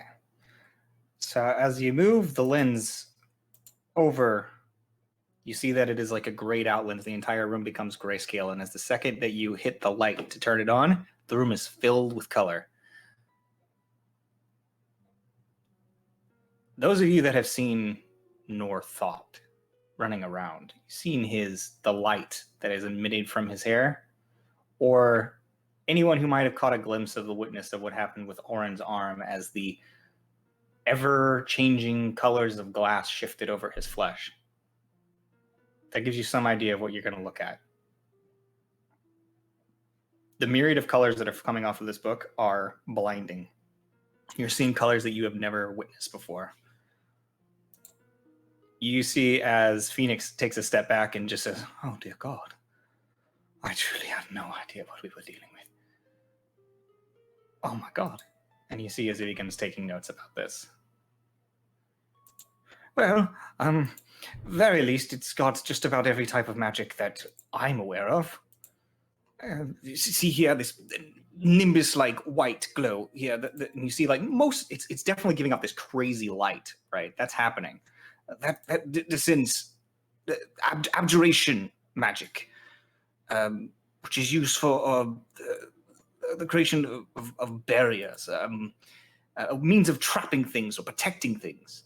So this general white light that you're getting, this misty twist that you're seeing here, is a sign of abjuration. But there's everything here. You see conjuration, you see divination, enchantment, evocation, illusion, transmutation, necromancy. Everything that I have seen from a color scale that is revealed with this sort of magic, and colors I have not seen before. Whatever magics persist here are beyond those that exist to our knowledge. I would take years to study what specifically it's denoting. Based on the bend there, the color, I would think it was a suggestion of time magic. Chronomancy is something I've heard of in theory, but never in practice. I'm sorry. That's the information you glean. I think it's safe to say this book is a bit beyond us. I want to flip I it. will turn off Figured the out. detect magic lens. We figured out that the other gems are fractures. We don't know what this green one is, though. Yeah, you can still see under the detect magic, everything was gray. When you moved the lens, the gems remained their normal color.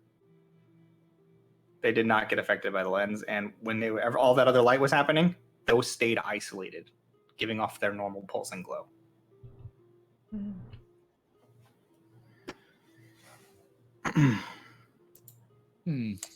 So, what would you like to do? I want to try to flip to the page where I saw the stars, Okay. but I will Make me a dexterity check for using the arm. And you have advantage. Hmm? Oops, that's the wrong character. Thank God. Okay, so that is 16. 16, okay. You're able to move it fairly well. What would you like to do? I'm just gonna flip through some pages very slowly until I get to the Okay. one with the stars on it. Okay. As you flip you to the... want me to apply a lens to the page at all? Or... Well, Gotta knock at the door. is there... Go get it. Go get the door. Yeah.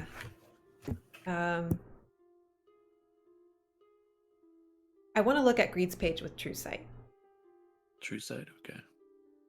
I think would probably be the best, right? Could be. Yeah. Let's see what happens. Right. What could that be, babe? Computer parts, I think, are the only thing we're expecting. Ooh. Wow. So Okay, we're going to put the true sight lens on to view the page. Oh boy. Okay. So I'll do my roll. So what page are you? Just like the first page of the book? 20. No. Once she gets to the page with the So you're stars. gonna put the true sight lens On Greed's on page. the one On the one with the stars. on the one with the Yeah, stars. so she's going to get to the page, and then I'm going to put the lens on. Okay. So as you flip through the first page, you 23, by the way. find yourself looking at a very indescribable bit of parchment with green glowing text hovering above the page itself, coming off of the page. The page itself seems to sink in below, and you can see that there's movement beneath, as if the book itself, as if you're the fourth dimension and the book itself is the third. That's the level of depth within each of these pages as you turn through it. If anybody would like to decipher anything going on in any individual page as you turn, let me know, and we could do that. I mean, yeah, I think we want to try to figure out more or less what Well, if each you're- page is about. If you're just flipping through, like, it'll be a bit of... There's 20 pages before you'll make it to the page that you're looking for. Yeah. So you can keep flipping through 20 pages if you'd like. I mean, Or I'd hate to like waste the opportunity and like miss something. If Well, we're you flipping can- through, and if you Cinder can sees flip that. anything that pops out, he might say, hold a moment. Okay, well, it all pops out. You ain't never seen a book like this, my dude. Well, I don't know if I can actually decipher everything that we're looking at. So if I see something Based that on what you're seeing, the I very can first read. page, you're seeing text like the ones that you were given by Cleary, the ones that he took art pieces for. Very first page has those texts on it. And from what you can decipher, you can get basic ideas of what it is, but if she's just flipping, you're not going to get a lot. But you recognize the symbols immediately.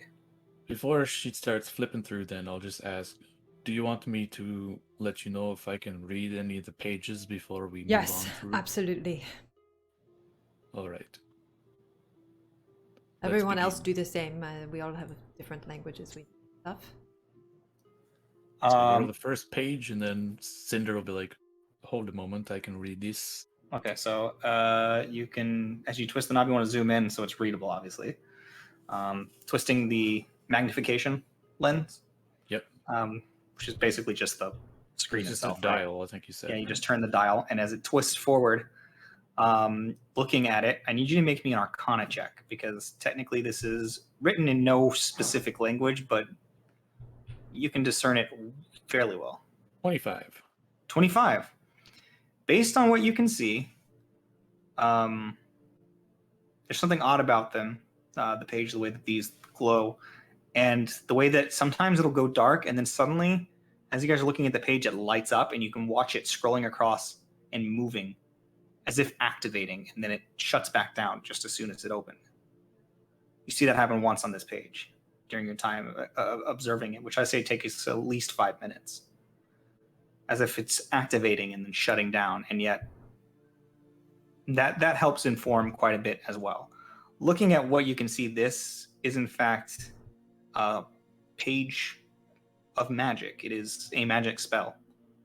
For the 25, I'll say that you don't know exactly what the spell is, but you do recognize some of the glyphs and runes and what they mean to denote fire. It is some sort of fire magic. Interesting. So this page seems to depict a spell of some kind that deals with fire. I have no idea what the spell is, though. It's a bit beyond me. All right. Master Phoenix, can you see anything with this page?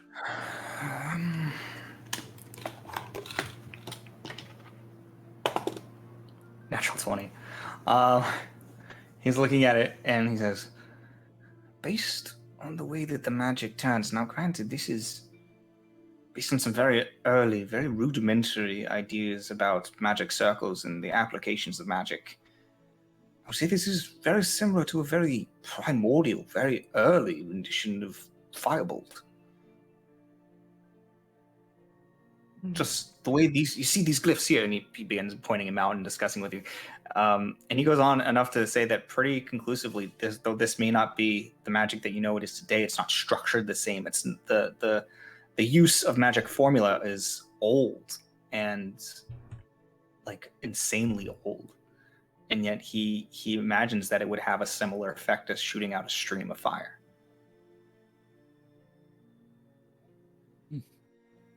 Right.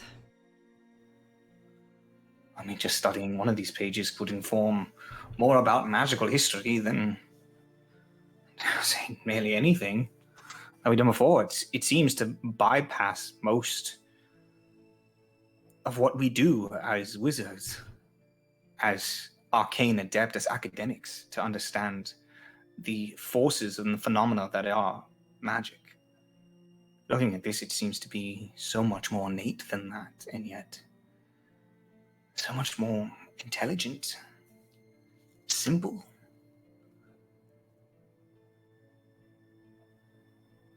I learn a lot from this book. Let's continue on, I think. Okay. Turning to the very next page, and I'm going to say it's the next 19 pages after that are different spell formula, different sets of words. You could individually read each one, or you could make whatever assumptions you like. But this is, for the first 20 pages, a spell book. All right. I don't think we'll spend too much time on them right now. Yeah.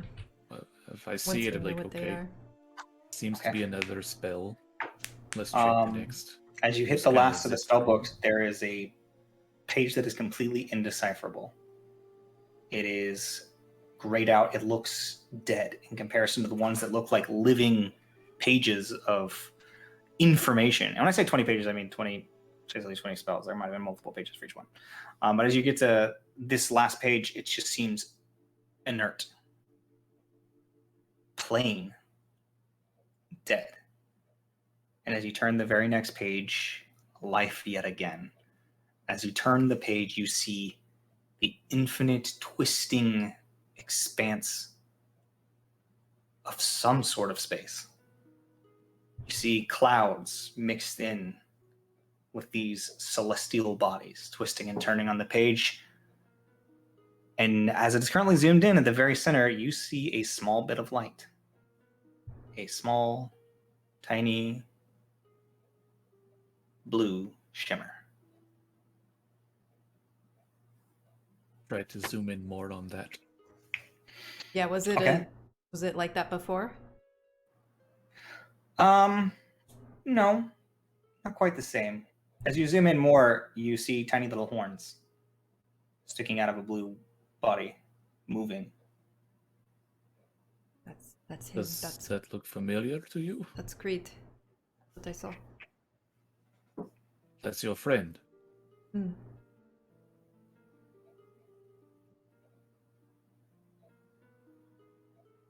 And he's floating in like space.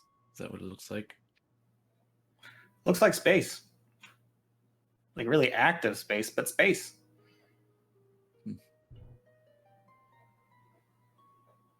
That is curious.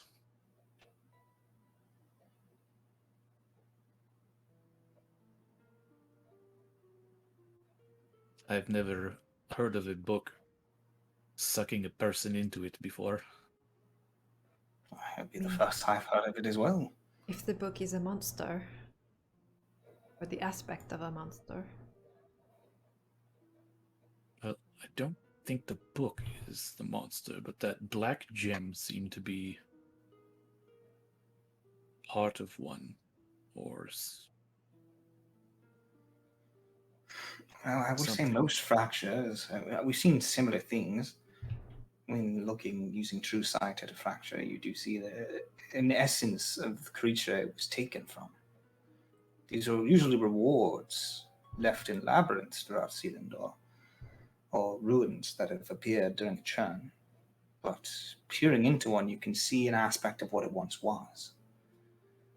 I think that's what that was, but I've never seen a creature like that. Yeah.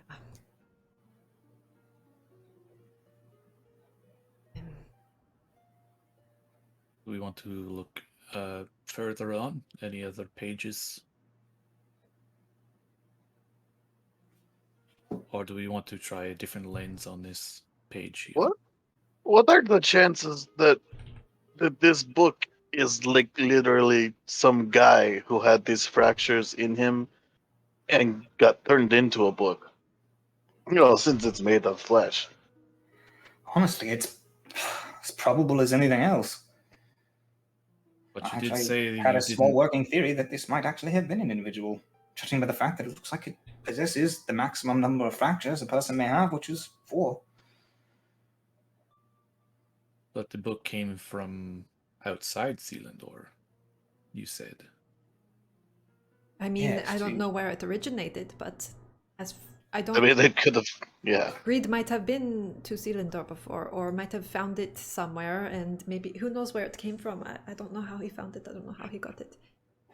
I don't know who he was, really. Oh, and now that we're at this page, we were going to use the true sight Yes. lens on it. Okay, so are you staying zoomed in, or are you gonna back out, or what are you doing? No, I'll zoom out a bit. I don't need to be right in on. Oh yeah, so Yeah. just the zoom in on the pages itself. Yeah. And then okay, make me a intelligence check for maneuvering the lens. Or did you already do that? You already did. I did. Is Yeah. 23. Yeah. So as you maneuver the lens and you activate the light, you watch as very little changes from what you could see at that moment. But then, as you look at the light bathing in the area surrounding it, you can see just the edges of where you're currently viewing. Something more. As if it's revealing more. But you're a little too zoomed in or too zoomed out, you're not sure. I'll try zooming out a little bit more. Okay. As you do, you see that it opens up significantly to the point where now you're seeing that this expansive space has now filled more of the room. You're no longer looking at just the book or a page, but more, as if you have peered into the book itself, where space stretches out infinitely. That is a weird effect. And yet, there seems like there's something more. Gonna zoom all the way out. As you zoom out, you see that where normally the notch stops, it doesn't. You zoom out, and you look for it to zoom all the way out, and it keeps zooming out further than the lens should. And as you continuously zoom out, you watch as you pull back from this space to the point where you can see twisting celestial bodies turn into galaxies, turn into multiple galaxies, turn into a universe in and of itself. And as it twists and turns and pulls more, you see it flattens. Dancing with more ever colliding planes of existence, you look at all of creation. And as you keep zooming out, you see hundreds of those colliding, thousands, infinite amounts of everything that has ever been known or charted, repeated over and colliding and informing one another.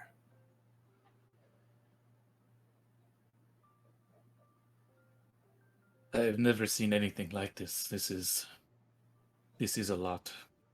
As you guys look over at Phoenix, do you keep scrolling out? Because it'll just keep getting more intense to the point at which it just turns into Bob Ross's face or something. Probably Any until further than my that, I'm gonna have to have a brain direct can't handle answer it about anymore. what the universe looks like at a, what Probably the just keeps multiverse going looks like. until his brain can't really handle it anymore. Your brain's already freaking out. Everybody's in the room is kind of freaking out. This is like mind bending. And as you just like you back it out and you stop and you see Phoenix puts his hand down and he's just like, that's enough. I don't know if this is some sort of illusory magic, but if this is the true nature of anything, then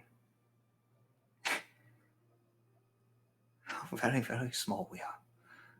I'll hit the reset button. Pull the lens up. Just as it pulls and makes its way back out. You guys are looking just at a book. And you can see Rub it's my not eyes. centered where you had it before. Instead, as you pull back out, you're not looking at space on the book anymore. You're looking at what looks like a bunch of trees. It's a top-down view map, and you can see trees and a sunset informing the ground. It's viewed from a distance. You can see the mountains that are barely the size of the trees surrounding them. Large, moving, massing crevices. Crazy topography that you don't recognize. You're not looking at space anymore. Did you change the page? What is this? Didn't move anything. The page changed itself? I think it's the same page. Wait, no, never mind, I don't have it. I had a thought, but it just escaped me so quickly. What does Mitnir think of all this? He's just like, it's a book. The lenses are doing things. Like, he didn't get scared by the picture, right? It's on the other side of the Yeah, it's glass. just a bunch of lights, right? It's just you guys are looking at stuff through lights. It's doing things. Yeah. I've got no magical interpretation of what's going on, so it's just like, Fun little show. yeah. And nobody can explain it to you because they don't know either. Well, I'm What would kind you guys of like at to the do? loss. Yeah. How many more pages are in this book? Let's find out. I'm gonna keep flipping. Okay. So you turn to the next page. Do we want to turn off the lenses first? The I lenses are already on. did that. Oh, they're out. Yeah. Okay, never mind. As you turn to the next page,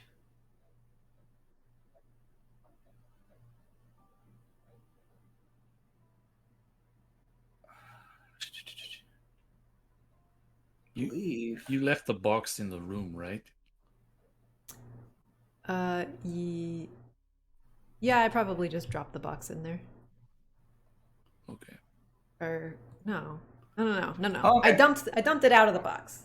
I didn't leave it. Yeah, I dumped it out of the box. So- Had the box with me. So the So- box is with her, yeah. as you turn to the next page, you see that there are more pages that look like spell pages, but not. They are a little bit more intense, a little bit more archaic, and you basically can't decipher anything from them. Whatever they are, they have completely moved themselves away from what normal magical theory is. So that's what's on the next couple pages. Do you keep turning? Mhm. They seem like completely new and unrecognized spell forms. Yes. But to the point where it's like you don't see anything that even resembles magical formula. It's similar In to the sense earlier that pages. I would know, yeah. Yeah, and the earlier pages, whatever this is, it's weird. It's just weird. It's hard to describe. You turn to the next page. Yeah, we'll keep going. Mhm. As you turn to the next page, you see a pulsing glow come from the book as it sinks in deeper once more as you're looking into an almost falling, cascading abyss. You see space again, and yet you also see formulas moving up from the space. You see some sort of moving, pulsing orb deep within it. It's up to you guys if you'd like to zoom in and look, but the way that the book's turning, all you can see is just sort of pulsing light that sort of cascades into the book as it plates open. To look further, you would actually need the intent, but you can see formula moving within the stars themselves. I think I want to focus on this page. If anybody wants to glean anything without focusing, you can make me an Arcana check. Okay.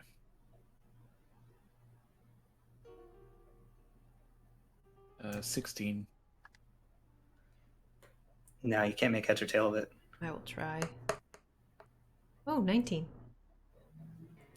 With a 19, you recognize a bit of this pulse that's coming from inside. If nothing more than just the fact that the magic feels similar, the pulse, the beat feels the same. It's exactly the same as the fracture that sits on the front right corner of the book. Which one The was same that? color, the same feel, the same pulse, the same magic, the same energy is coming from deep within space. Whatever is unviewable from your current angle, from your current vantage and from your intent of seeing, you can see twisted within the magic and what the stars themselves are showing you. You can see archaic formula for magic. Yeah, I just say like it reminds me of the fracture on the front. The pink one. Yes. I guess that could make sense. If the book has absorbed these fractures, it would have magics related to them within. Yeah. These magics are unknown to me, of course, but Yeah. it would take someone far above me to study this properly. If that is even safe to do, it's hard to say. Honestly, every single glimpse of this book just brings me a desire to know more, and yet a desire to back away completely, to bury it someplace never to be seen again. Yeah, pretty much.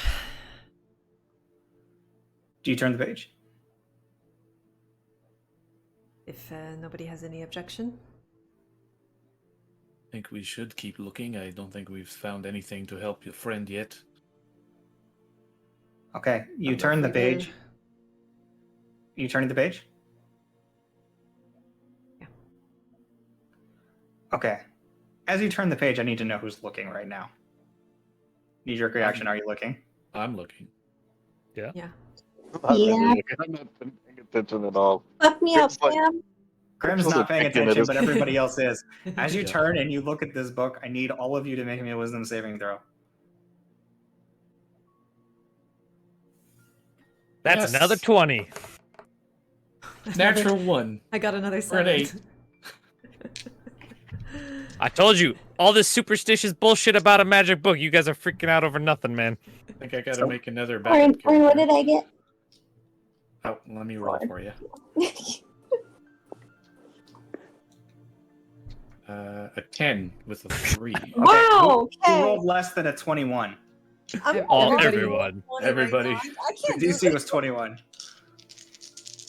Well, I got a natural So 1 close. for Man, you got my a 20, guy. right? Yeah, I got a 20. That's so fucking close. I'm just gonna give it to you. I'm gonna give you success. I like how the most non-magical person in here. Hey, compared to normally when I do wisdom saving throws, I normally roll single digits. Today I've rolled 2 20s. I've Mhm. rolled nothing but single digits on these saving throws. Yeah. Pulling a Mitnir here. See? I rolled Intellect Fortress. Should have fucking taken it. Okay. As I you rolled a guys 20 look to into know this the guy's book, a boggle. you take 44 points of psychic damage. Except you, Mitnir, you Hey. take 22 points of psychic damage. Oh, Oh. Dropsy has to level up, so she's not. She probably won't be going unconscious from that. As you feel your mind looking into this thing, you feel your mind begin to tear apart. You feel immediate fear and terror and confusion and pain and searing as you see these. Mitnir, you see these geometric patterns and it just makes your head hurt really bad. You're not really scared of it, but these patterns like start cascading out of the book in a way that just freaks your mind out a little bit and you kind of just look away. I never liked geometry class. It pours out for a few seconds, and the next thing you know, your guys' vision comes to plane, and the book is closed. I'll probably be holding Oh. my head and be like, I think we're done for the day. Is everybody okay? You see, the headmaster is sitting there just going, Healing word on Phoenix. thank you. Healing word again because it was probably only like 5. Wait, what? Did something happen? As Grim turns around from the piece of dust Like- he was Picking his nose, like cleaning he his. looks back. Yeah, you see the book is closed, hovering there in space, and everybody's like We've all on the got, like, ground, so just, like, nosebleeds, throwing just- up, and bleeding from their ears, Ugh. all that. Bleeding I'm just from rubbing our my head a little ears, bit. Our eyes and our nose. Ah, I highly suggest that we do not get back into that page. nope. Mental note. That page is bad. Oh dear God, that What was was the worst. all that shit? What, you think it was like a trap or something? To be noted, you, Mitnir, are immune to the effect of that effect, which I will not tell you for the next 24 hours. Oh, so he can look all he wants. He could look all he wants now. It made your brain hurt, but then Yeah, my head hurts, but I'm But still then it just was kind of like, Well, I guess I can toss a couple cure wounds at people. That'd be great. I have like 10 hit points left. Boop. I just go around the circle. That's a Seti for 11. And Perhaps then I can also whoever- cure wounds and use the bracelet and whatnot. I will let Beelan And then- distribute. an 8 for Cinder, I guess. Okay, so the book closes and hovers there, and you see Phoenix as he's getting, the cures and feeling a little bit better. He pulls himself together and he says, "Right. So obviously we know that it's very dangerous to continuously flip through this book. I think we are done for now. Yeah. Luckily, nothing overly horrifying popped out of it. We'll do 2 of the 2 cure wound beads. Okay. So 12 to SETI. The real thing, though, is that you were here seeking your friend, right? 12 Yeah. to Brapsy.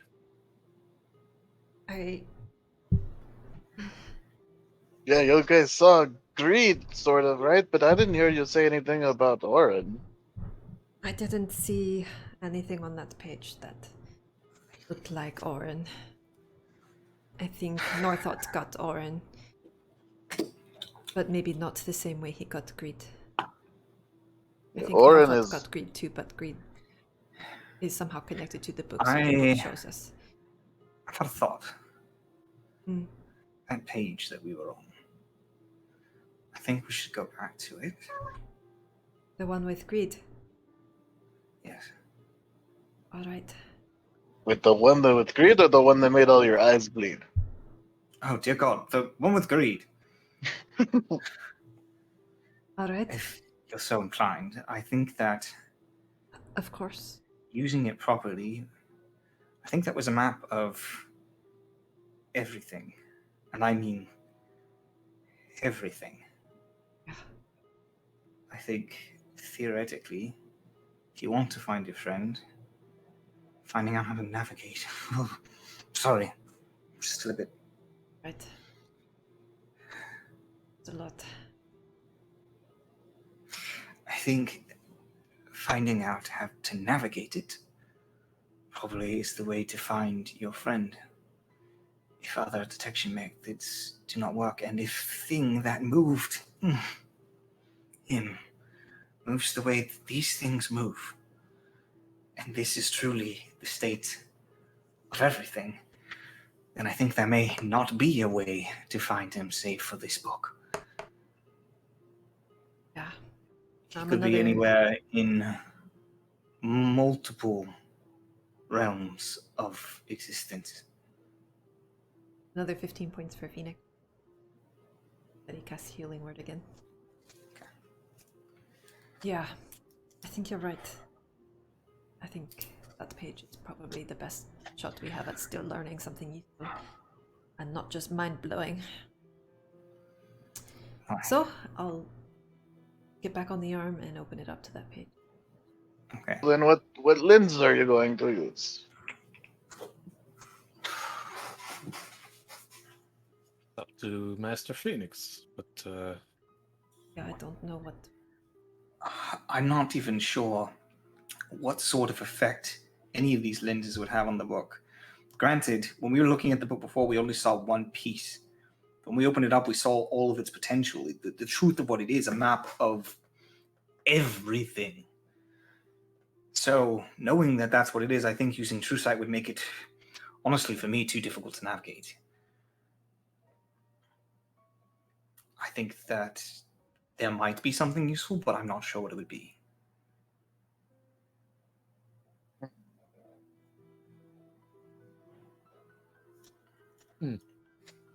Might be more than one thing. I would urge you caution, Master Furbolg. Attempting to use multiple lenses, willy-nilly, very dangerous. well, to use a multiple lens, we have to use that fifth lens. Absolutely. A combination of, I imagine, fifth lens is used as a safety feature more than anything else, considering what happened on the last one. But also that fifth lens could increase the potency of another lens. Oh, goodness. Why don't You all you think use about the? that. I'm going to go get myself something to drink. He's gonna conjure water. Oh, they have a wet bar in the room of that perception. This is great. I am a little curious as to what the True Sight lens may show with the increased potency. Yeah.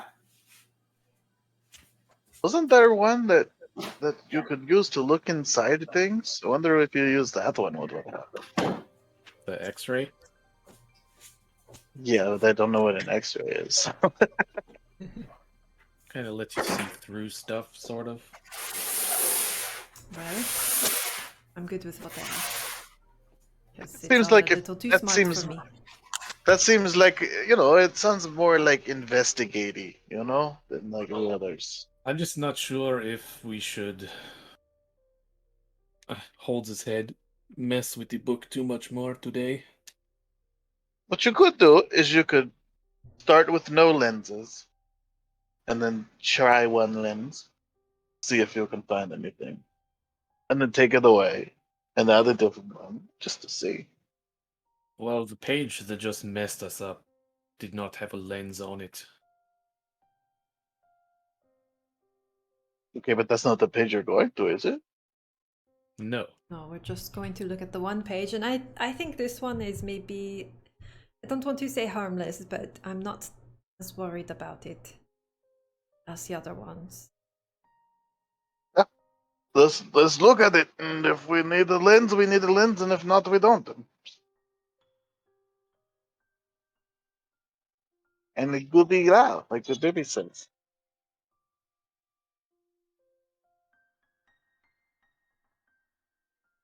It's entirely up to you what you'd like to do.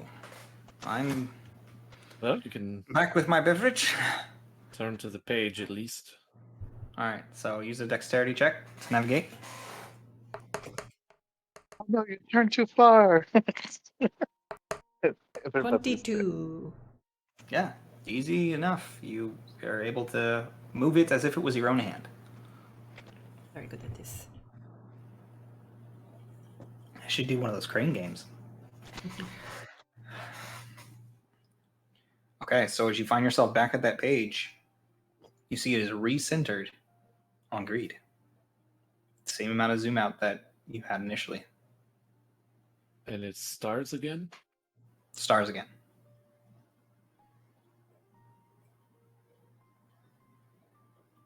Well,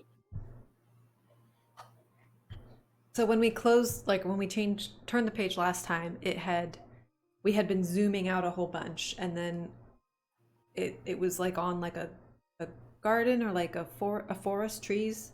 Whenever you put back in, it looked like a very, very large forest, like a huge tree forest, like Selindor forest. Yeah, I was gonna say, did it look like the forest that we went through? It didn't look like that at all. Okay. The topography looked You're talking like the about trees like were the very tree of spread out. Selindor, but Well, there were not very many, large many. trees that were about the size of the forest of the Lurkwood, how big those big tall trees were, Mhm. but more sparse. Okay. And there's like mountains mixed between them. Okay. Not Selindor size trees, not quite that huge. Gotcha. and with that, we had the true sight lens on and we're zooming out. And then we removed the lens and then it was the trees. Yeah. Well, Do we want to try the same thing we did last time? if we don't have a better idea, then yeah. Could just try zooming in and out now, see what that does. Yeah, sure. Okay. You're gonna attempt to just zoom out with the scroller? Yeah. Okay. Make me an intelligence check. Ooh. With advantage. Don't need it. Got a natural 20 for 25. Okay, you watch as he hits the scroll thing. You watch as it scrolls out. How much are you trying to scroll out? It's gonna keep going and see what happens. Yeah, it seems to scroll out. And then it stops. Your finger stops, but for a second after your finger stops, it still zooms out, and then it stops when you realize the thing has stopped. It was a weird sensation, as if even though, because you're a fucking natural 20, even though as your finger stopped on the wheel, you were expecting it to zoom out one more time, and as you expected it to, it did. And you find yourself looking at what's currently a very, very blown up, like you're looking at about the size of a galaxy right now.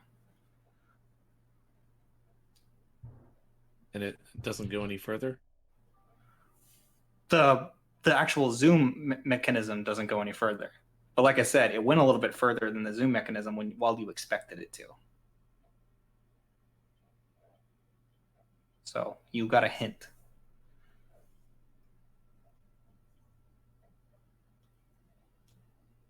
So if I just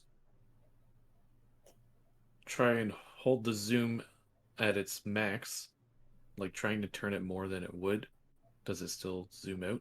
Make me an intelligence check. It's advantage.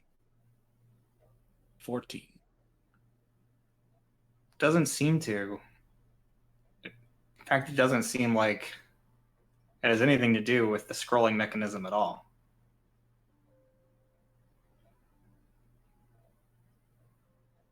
Well, we might have to use a lens like last time.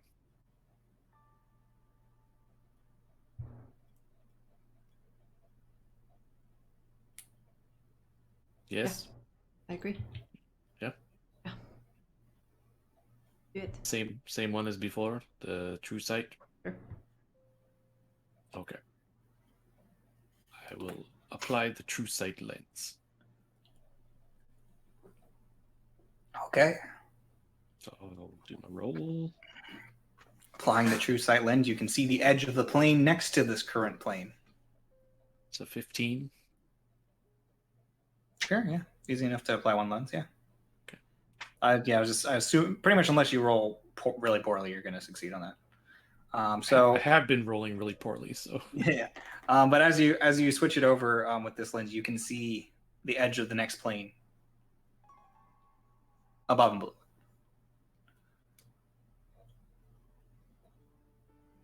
try zooming out again.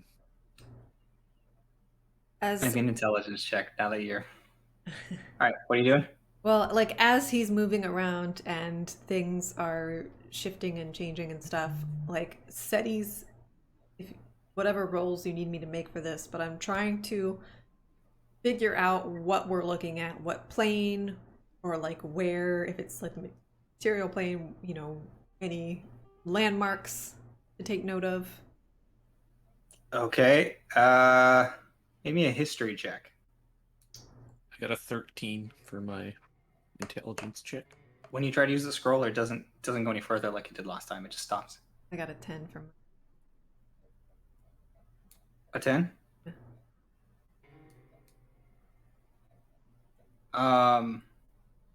Looking at this, you've never seen anything like it before.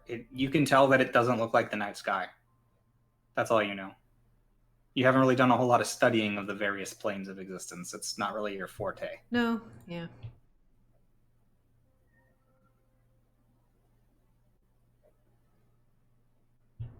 I think Cinder would try and decipher which planes we're looking at. If Okay, we make a can. history check. History. Mm-hmm. 26.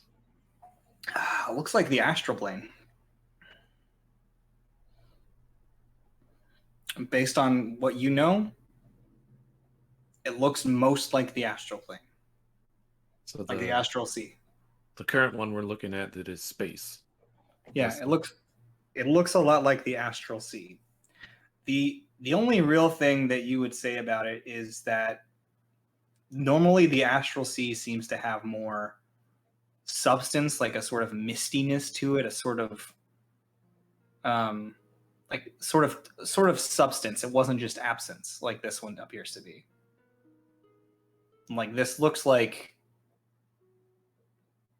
a place where like basically the size that he was on this map versus everything around him would lead you to suggest that the size of these stars are like he could hold one in the palm of his hand. And that led you to believe that actually, would you roll? Did you say 26? Yeah. The area that he's in might be further than that. We'll say that. But it's most similar to anything that you've read about to be close to the astral plane. So it might be beyond the astral plane, is what you're saying? Well, I don't know if your character would know about the far realm at all. I'm not sure. So I would say that for you think it's beyond that. Yes, it's something beyond that. Yeah, I won't necessarily know what it is, but I know this doesn't exactly seem like the astral plane. Right, because the astral plane would be more have like a substance to it, right? There's like floating bodies and sure there's like a sort of celestial feel to it, but not like this. Would there be a chance that I've heard a story about it? Would that be like... Make me a history check. I can't zoom out anymore this time. I just rolled a nat 20 for a flat 20. You know what? It's weird because you haven't really heard a story about it. You haven't really read about it, but when you think about it, you're like, you know what though? There was that guy when we were at the pub, and everybody got really drunk. And you're remembering him babbling incessantly about the Black Void, the end of everything, the thing beyond all, the far realm. You remember, maybe that's what this is. And this was on that night when everybody got plastered. I share the same information, but in very much the. Do you guys remember the night we got drunk with the frogs? Was it the frogs or was it in Twilight Town? This was Twilight Town. Oh, Twilight Town. And Okay. it wasn't the night that Seti actually stayed sober and everyone woke up without their pants on. It was the first night. Grim was probably sober. Grim doesn't drink, so Yeah, that might have been an episode you weren't present for. I don't remember. he might not have been here at all. So Yeah. Cinder wasn't there, so Yeah. I can't say. Okay, so but do you remember the night we got drunk No. when we first got here? Well, okay, neither do I, but I remember having a conversation with somebody. I thought he was talking about the mud pit. But maybe that's this? And just kind of gestures to like the lenses like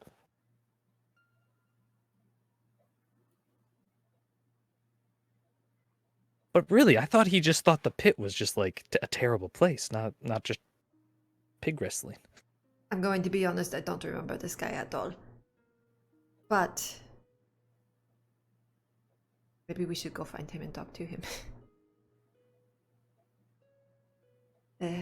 I'm not saying I remember what he looks like. I just remember well, You remember a vague pieces. conversation. All you It's like- remember is that this guy was bitching about stuff, and you remember the name Far Realm. I gave him some more drinks, and he said, blah, blah, blah, blah, Far Realm, and gave him some more drinks, and he just kept going. I thought he would pass out sooner. Yeah. I don't really know what to make of all of this. So, okay, so you said it looks like the Astral Sea, so we know Greed is somewhere on the Astral Sea, maybe? If the book is not lying to us? If it is really a Well, map? I'm not sure that's the Astral Sea. Oh. If his suggestion is Similar correct, to it, then but if friend Dragonborn here is correct, then if this is the Far Realm, Well, yeah, because then that is the realm that exists beyond we know that the outer planes. Northot is from a place beyond the plains, beyond the Astral Sea, is what it was described. I think Cleary is the one that found that information, actually. We really should He have does brought not him share with us. enough with me, that boy. But if it is in fact the Far Realm, then I would suggest it is beyond the outer planes itself. Beyond the sea which binds together the inner planes is the Astral Sea. So the thing in which the rest reside, the thing in which all other planes exist, connecting itself to. Well, that makes more sense. Especially if we zoom out the more, and he starts like talking to himself for a bit. He's like, they all connect to one another. He just keeps going. Well, we haven't found Oren in this map. Well, no, because right now you're backed up looking at the planes. Where I don't even know where we would start looking for Oren. Can we? Do we? I mean, well, you said your friend Oren was taken a different way, not with the book, so yeah, we might not find any answers here. Well, I'm kind of curious. Northot is the connection, but maybe the book isn't connected to him quite as he wants the book. I assumed it was his book. Or maybe a book that would make him more powerful, or a book that... Well, there seem to be quite a lot of spells in this book. So Have we tried zooming? It Greed could was make a him more magic powerful. man. Maybe he was learning magic from the book. They have no traits. What? No, keep going. I don't know. I mean, when I saw him with it, I thought it was just like a spell book, right? Like, wizards keep spell books. Oh, It is a spell book, Yeah, but it's also just, a lot more. yeah, not really right. So if we can zoom out and see all of this, can we zoom in and see us now? Yeah, I wanted to try looking at. Don't know. I'll try. I'll start zooming in. What are you zooming in on? Well, we don't really know where we are, right? Because we're in like a weird Selindor, not Selindor. I don't. I was going Can to we say even like pick choose What- what we're zooming in on, I mean, or does If- it just zoom in to where it's looking? wouldn't greed be what we should zoom in near, right? If he was taken from here and put there, then shouldn't he be close to where we are now? No. No idea. No. Hey, it's barbarian. It's like, it's a guy who doesn't understand I love magic. it so much. Everybody's brain is broken right now, which is so appropriate considering that your character's brains would be broken right now. All right. Well, we only have a couple minutes left before I have to leave. So let's try zooming in on like the material plane. If we are looking at planes and stuff, can we just like do we have that much knowledge that we can identify the material plane? You're going to try to zoom in on the material plane? Yeah. So right now you're zoomed out just about far enough to see the edge of the plane emerging, one of the outer Wow. planes emerging with the far realm. Okay. And the outer, what are they called? The outlands. You can see the outlands sort of like floating and connecting to it. So zoom out a bit more and you can see more of the actual planes. Okay. Yeah. Let's just keep zooming through some planes. Okay, so as you zoom out, you can see It what wouldn't looks let like me the zoom out entire plane. anymore. Who's attempting to do this? Are you attempting to zoom out? Well, I've already gone as far as it would go. Didn't are you make attempting it to go zoom out? further? I'm asking Seti, were you attempting to zoom out? well, I asked to zoom out, but okay, said he will be like, here, let me and try if that's going to No, make I was a just difference. wondering if, because your brain was tired, I thought you were just saying zoom out kind of thing, you know? Yeah. Yeah, make an intelligence check.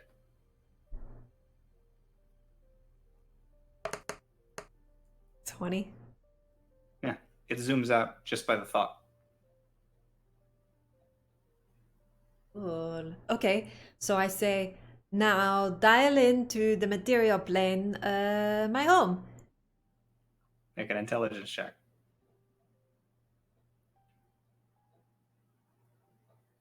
Not my strong suit, but 19.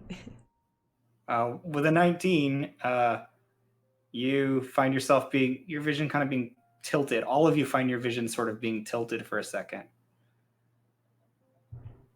And then Seti, as you're looking at it, the rest of you don't see this, but you see as it zooms in on the very core of this whole structure, as it begins twisting and zooming in, your vision just gets locked on an aerial view of your own home. The forest where you once were. Wow. Okay. We don't see that? Nope. Okay. Go to Orin. Make an intelligence check. 19. As you say, look for Orin, it begins to move and twist around, and you find your own vision, and your mind begins to stress slightly, and you blink, and you're looking at the same thing as everybody else. It's just the open view.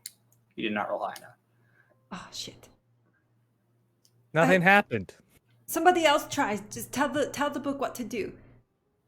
Tell it to go to Orin. Because it showed me my home. I said, take me to my home, and it showed me my home. It worked. Mitnir looks at the thing and says, "Go to Orin." Make an intelligence check, Mitnir. It's gonna be terrible. Cinder's going to also attempt it. Nat one. Yeah. Fair. Just As like you yell at the book, nothing happens. just looks at Seti like, You weren't bleeding from your eyes before. Alright, Cinder will be like, show me Orin, please. Okay. What'd you roll on your intelligence check? I'm rolling now. Aw. I think you all collectively hit your heads. 16. You, as it says, show me Orin. You find that, like, you feel like a small connection with what you're seeing, and you feel like maybe something would have happened, but it occurs to you, you don't know who the fuck Orin is. Yeah, I don't. Grim does it too. Show me, Orin. Here, I rolled a 21. Probably Okay, showed me so some other Grim Orin. walks over and says, "Show me Orin," and you guys watch as the whole thing shifts slightly in your vision, but in your vision, Mitnir, you watch as this thing twists Mitnir. around. You mean Not near Grim. Grim, I'm like, I'm tired too, guys. Man. Grim, you watch as this thing twists around your vision. You became dizzy almost for a second as this thing begins to lull and twist in shape. And instead of this sort of shape that it had before, it begins to plane out and twist in a fourth direction, a direction you weren't aware that it could twist. It begins to twist again, and as you find yourself falling into what looks like a two-dimensional space, it becomes three-dimensional, and you find yourself looking onto an ever-expanding field. Beautiful grassland, tall trees, beautiful mountains, and the clouds cascading across the land. Beautiful sunlight coming from sources you couldn't quite distinguish, as they look like they encapsulate the entirety of the horizon. Stars still littered even among the daylight sky. You zoom in some more and you find yourself colliding into the side of the mountain for a second. You look around. You're in a room. Tall pillars on all sides, arcing near one another. And sitting on the bed, you see Orin. And that's what we'll end our session today. Grim Dun, be like, dun, that dun. motherfucker's taking a nap.